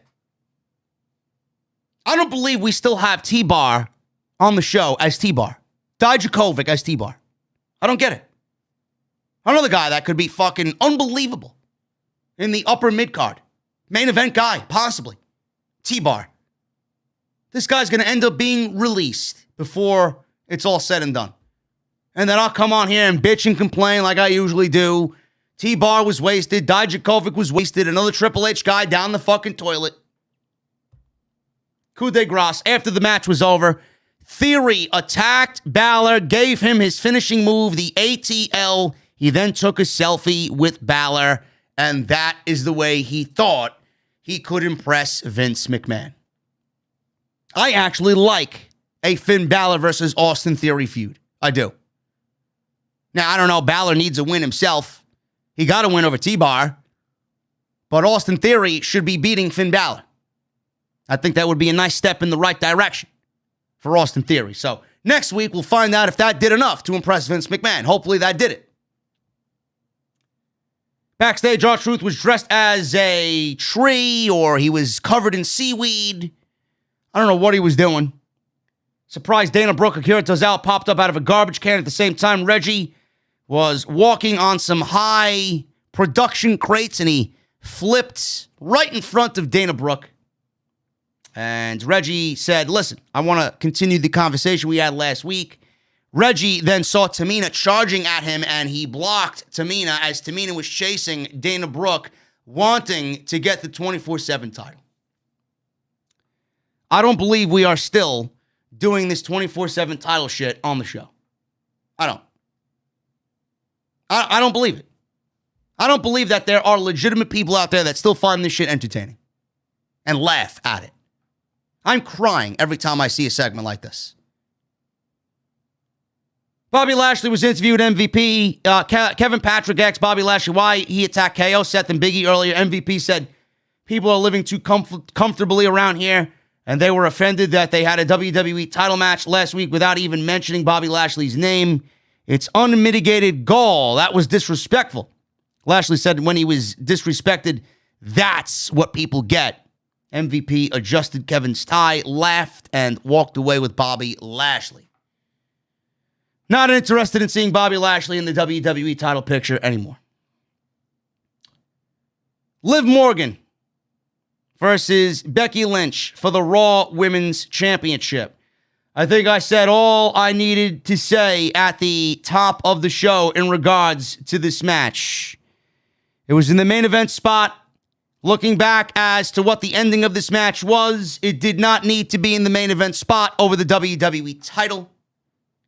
WWE with the vignettes of Liv Morgan and her family, her mother, her father, tweets from Trish Stratus, WWE throwing up vignettes about Lita and Trish, comparing it to Becky and Liv Morgan. They really egged on the fact that there could be a potential title change tonight. And we didn't get that title change. I told you already what I think WWE is going to do here, but Liv Morgan didn't look any better coming out of this match at all. Momentum, Becky Lynch says. Momentum Liv Morgan has. Not after tonight. A loss is a loss, and a loss derails momentum, no matter how you lost. No matter how you lost, her momentum is derailed. Match started off, they traded counters, cradles, strikes. Morgan came back with a missile dropkick. Lynch sent her to the outside with a thrust kick that followed. Morgan nailed a code breaker before hitting a suicide dive. Lynch then responded with a superplex into the ring. And then we go to commercial break. Lynch hit a leg drop as Morgan was draped over the middle rope. She went for a cover, got a 2 count. Lynch started to become very frustrated that she wasn't able to put Morgan away with some of her high-risk offense and some of her signature moves. Morgan fought back. Right hands. Lynch followed with a reverse DDT for 2. Morgan went up to the top, but Lynch yanked her off, causing her to land neck first on the buckle, which looked brutal. Morgan managed to hit an enziguri, which looked very nice. Both women went down. Morgan started to make a babyface comeback, fired up, hit a code breaker off the ropes for 2. Morgan sent Lynch to the apron before stomping away at her. Morgan followed with another missile dropkick off the top, goes for a cover, gets a 2 count. Morgan then immediately transitions from the pinfall attempt off the missile dropkick into a Rings of Saturn. Lynch countered into a disarmer, but Morgan quickly got to a rope to break the hold. Morgan applied consecutive cradles. Lynch kicked out of every one of them. Lynch rolled up Morgan while holding the ropes for the eventual pinfall victory off of a victory roll. Lynch retains the title. The match was rough in a few places. It wasn't a star-making performance by any stretch, okay? I want everybody to be very well aware of that. It wasn't a star-making performance by any means. But DAP in the chat, JD's a clown, AEW fanboy. You're in my fucking chat, pussy. You're in my chat, motherfucker. Now, that's why you were rightfully thrown out of here. I'm an AEW fanboy. Yeah, because Raw sucks. That's why. This wasn't a star-making performance by any means. Okay? Now, WWE, they gave you Becky Lynch winning in the same way that she beat Charlotte Flair and beating Bianca Belair the same way as well. Liv Morgan, no matter how you look at it, is a loser tonight. Her momentum was derailed. She wasn't a threat coming in. She's not a threat coming out. I want everybody to be very well aware. With her losing tonight, it shows, again, that WWE is afraid to create new stars. WWE is afraid to make new stars. Liv Morgan is not new by any means, but the need for fresh faces, especially in the women's division, is so desperately needed that WWE continues to make the same mistake over and over and over again every single fucking time. She was not a threat coming in. She's not a threat coming out. This is only going to end one way. And for all the Liv Morgan fucking stands out there, I don't know why you're upset about what is happening here. One of two things is going to happen here. The match was sloppy enough to a point where WWE says, you know what, that's enough. We're not going to go with it. She's not ready. But whose fault is that? I'm not going to blame that on Liv Morgan. I'm going to blame that on WWE for not putting Liv Morgan in more of those opportunities so that when she gets to this point, she's not making a mistake here and a mistake there. It's all on WWE. WWE could look at this match and say, you know what? No more Liv Morgan. It wasn't good enough. It wasn't up to our standards. She's not good enough to be in the ring with Becky Lynch. I don't think that's going to be the case. That could be a possibility. The other thing is they're going to play this up in storyline. Like I mentioned, WWE has no opponents lined up for Becky Lynch going into day one. It's absolutely going to be Liv Morgan. They will play up this fact because she's gotten away with it with Bianca. She's gotten away with it with Charlotte. So finally, WWE will do something about it. You want to cheat? We're going to give Liv Morgan another opportunity at day one for the Raw Women's title. Liv Morgan wins it there. Becky Lynch gets the title back at the Royal Rumble. Don't know how you go about it? You can invoke a rematch clause. Liv Morgan could beat Becky Lynch in the same way that Becky Lynch beat Liv Morgan tonight, which would give Becky Lynch rather a rematch at the Raw Women's title at the Royal Rumble. It is basically going to result in Liv Morgan getting a 3-week title reign. And what exactly is that going to do to propel and enhance and move Liv Morgan up the ladder? All that means to me is, okay, here's your token championship run. Shut the fuck up and go back to catering. And no new star is made. It seems like it's a counterproductive, creative idea. But that's exactly where I could see WWE going with this. She will get a rematch. But I'm not really all that upset about the outcome. It's in typical WWE fashion that they have no creativity. They could have did the title change tonight. They could give Liv Morgan the ball and have her run with it. They could create a new star, but they don't. They refuse to. They'd rather have everything come off as, oh my God, she got a lucky victory, and then loses the championship 3 weeks later at the Royal Rumble. How exactly is that going to get Liv Morgan over? I am over this show. I am over this show. Monday Night Raw is absolutely abhorrent. It is fucking terrible. There was nothing about this show that I liked at all. At all. What are they doing on Monday night? And Friday night is even worse. Friday night is even worse, man. That's the fucking sad thing about it. This company is absolutely clueless. Lost, clueless. Thank you guys so much for joining me tonight on the Monday Night Raw post show, man. Got a lot of my frustration out on this show. 2,500 large in the venue tonight. I appreciate y'all. Hit that thumbs up. We're 1106 in the like department. I asked for 1250. If you guys are in here and have not hit the thumbs up, please hit that thumbs up now and show some support for the podcast. Every thumbs up helps out. Gets me into the recommended section on YouTube. Gets the podcast into more eyes, into more ears. So make sure you guys hit that thumbs up. Hit that subscribe button down below as well. Turn on that bell for notifications. Continue to join and become VIPs. Become a VIP right here on Off the Script. Go and check out all the other videos that I've uploaded on the channel, including today's extra talking about Jeff Hardy. That is on the homepage right now. NXT TakeOver War Games review. That was last night. Live Off the Script, episode 399. That's there as well. SmackDown, Rampage, Dynamite. You name it. It's all there. Go get your merchandise, man. Bonfire.com. Link is down below, right underneath the video player that you're watching right now. Click the link, click the shirt. It'll take you right to the website. Follow me on social media at JDfromNY206. That's Twitter and Instagram. Always on social media, man. That's where you can find me.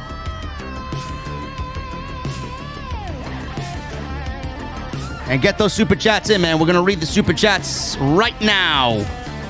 Right at the top.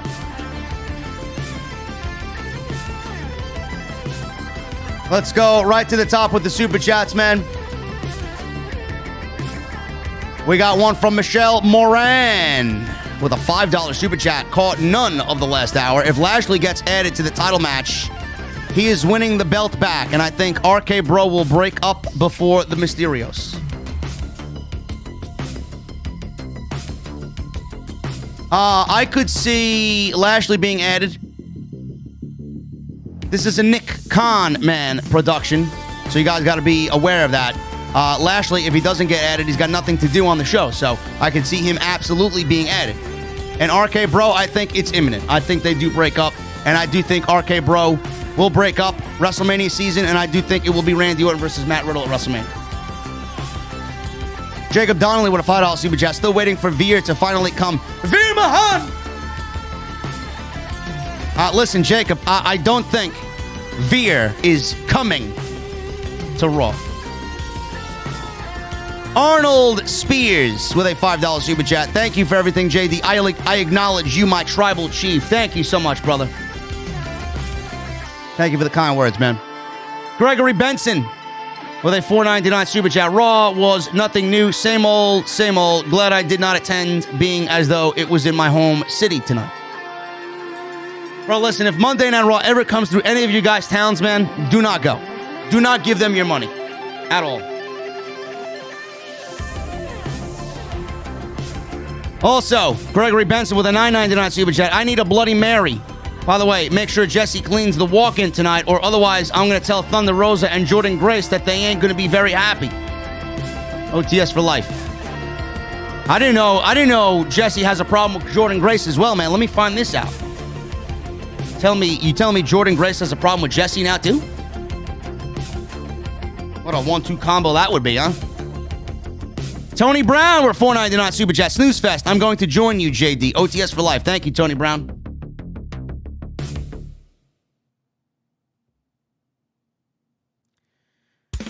Riley Johnson with a $4.99 super chat. Imagine if WWE and AEW merged or Tony Khan bought WWE.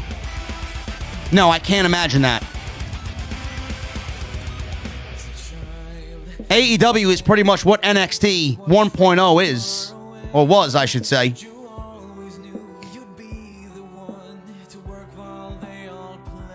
Vicious Sid Justice with a $5 super chat. Hey, JD, new member and big fan.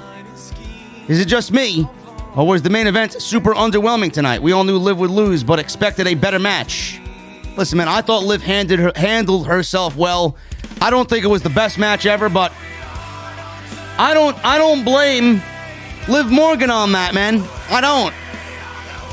You know, everybody wants to claim Becky Lynch is so great. If Becky Lynch was so great, then maybe she should have guided Liv Morgan to a better match. And WWE has slept on Liv Morgan for 4 years.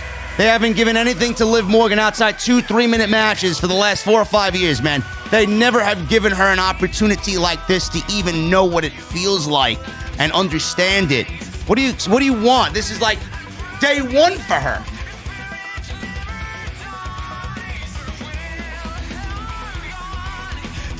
Myron Kidd with a $2 super chat. NBC and Fox need to opt out of the TV rights deal right now. They are way overspending for the WWE product, man. WWE absolutely bamboozled them into the money they got. MGM Ballin with a $4.99 super chat. I can't believe people actually think Big Swole is going to sign with WWE. I can picture them releasing Cedric right after if they sign her because they are WWE. Bro, Big Swole is not going to WWE. She's not going to WWE. I think Swole and Cedric know that Cedric is going to get released. Kazama Fury with a $4.99 super chat. WWE exploits Becky's popularity and makes us tired of her. I like Lynch, but agree she needs a credible threat so she can take a back seat to refresh. This is the same reason why people think CM Punk has lost all his appeal already, because he's on TV every week.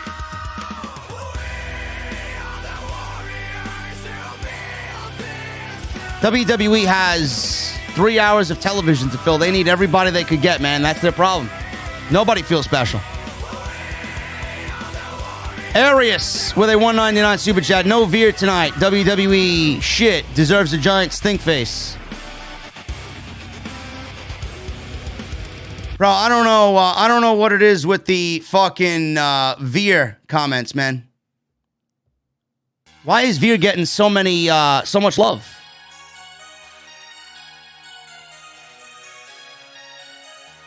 Sonic 1987 becomes a new member. Thank you so much, brother, for becoming a member. What are you drinking tonight? I'll have Jesse get you whatever you want. Paul Van Tassel with the 12-month re-up. Thank you, Paul Van Tassel. Kevin Owens has added, or was added, I think he meant. Kevin Owens was added because he has the one thing.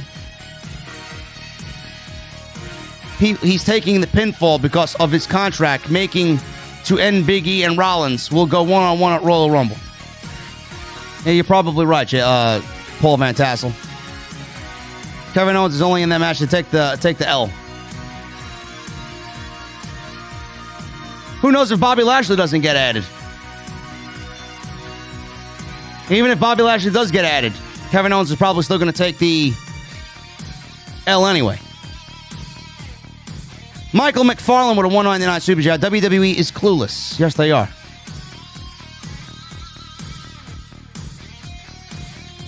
Demeter JD, you a-hole, bullying. Amazing Red is my wife. With a Australia mate. $2.99 super chat. Jammy Nammy, my duty. What you on, Goosey? Ye Tommy Fury. Demeter, listen. I'm going to have to flag you at the bar, bro. I don't know what the fuck they were serving you, bro, but I'm going to need the bouncer to kick you out of here. Okay? And I'm not calling you an Uber. You could fucking kick rocks on the way out. Go make acquaintances with Bob, the fucking homeless guy behind the venue, man. I heard he's quite the time. Heard he's got some good stuff over there, man. He's got a nice fucking cardboard box waiting for you, man. Go to sleep. Jonathan Costello with a $4.99 super chat. JD's absolutely lethal with his truth bombs tonight. Absolutely love it. Hans Lucille. Keep whacking this garbage show, JD. Much love, brother. Thank you, man. I say what I say here because nobody else will say it. They're too busy reciting war games on NXT pre-show panels.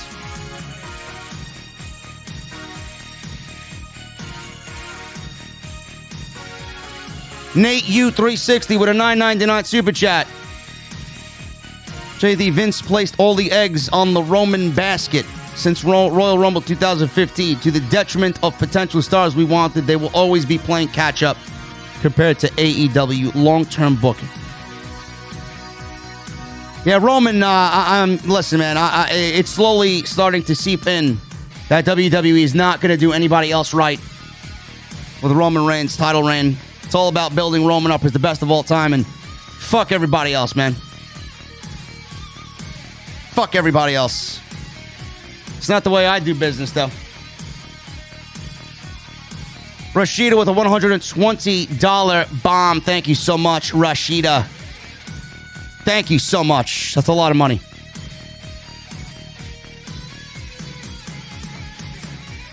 What is Jesse texting me now?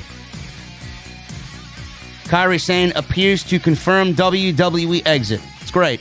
She could go sell right to fucking Jacksonville. Hologram, $5 super chat. Austin Theory will end up kissing Vince McMahon's bare ass cheeks. You heard it here first. Hologram, I would not be surprised. I would not be surprised, bro. Manny becomes a member for 5 months. Thank you, Manny, for re-upping. It's possible that T-Bar hasn't gone back to the Dominik Dijakovic name because there's a Dominik in WWE already in Dominik Mysterio. All right, great. Then just call him Dijakovic. They love cutting fucking people's first names. Just call him Dijakovic.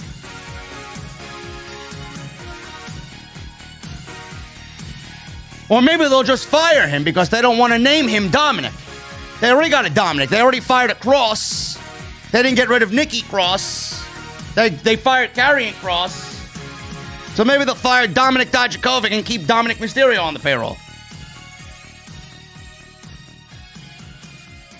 Saints 2025 with a $4.99 super chat. Another Monday night, another blunt with JD. What's up, dude? What's up, Saints? Enjoy that blunt, man. And Captain Solo with a $5 super chat. Your passion for the wrestling business is unmatched. It's a shame Vince and Bruce don't care as much as you do. Bro, nobody cares as much as I do. Nobody cares as much as I do, man. That's why I'm here. That's why I'm here. That's all I got for you guys tonight, man. That's all I got for you. We're about to walk out of here, man. We're closing up shop. We're closing up shop. Jesse, make sure the gate is locked, okay? I don't need Demeter bullying trying to sneak back in, okay? Demeter bullying with his fucking long-ass names and his Australian $2.99 super chats. I don't need him sneaking into the venue, bro, okay? All right, bro, I'll see you on Wednesday. And Thunder Rosa says she's going to kick your ass 10 times worse than she originally said. Okay?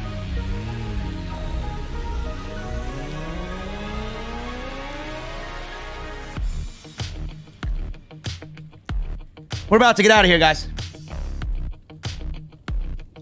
I hope you enjoyed today's live stream. I hope you enjoyed today's Raw post show. Thank you for all the super chats tonight. I know it's the holiday season, so whatever you guys give, I appreciate. Follow me on social media, man, at JDfromNY206. Hit that subscribe button down below. Turn on the bell for notifications. Become a VIP. Hit that join button.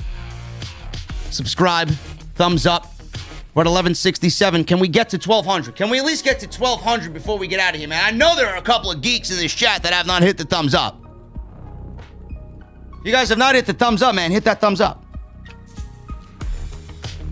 I'll be back live tomorrow night, man. We'll be here for NXT. Johnny Gargano addresses the NXT universe and reveals all. What is Johnny Gargano going to do? Kyle O'Reilly versus Von Wagner in a steel cage match. We may see the end of Johnny and Kyle on the same night. Go check out all the other videos that you might have missed on the channel. Everything you need is on the homepage, including today's extra. Make sure you support Honey, my sponsor for today's show. JoinHoney.com/offthescript and go get your merchandise, man. Bonfire.com is the place for all your off-the-script merch. Guys, I'm about to roll up my windows, man. But I need two things before I do that. Number one, I need those guitar emojis in the chat. And number two, man, when that guitar solo comes on, I'm gonna need every single one of you to turn that music up to max. I'll see you guys tomorrow night right here on Off the Script for NXT. Until then, have a good night, guys.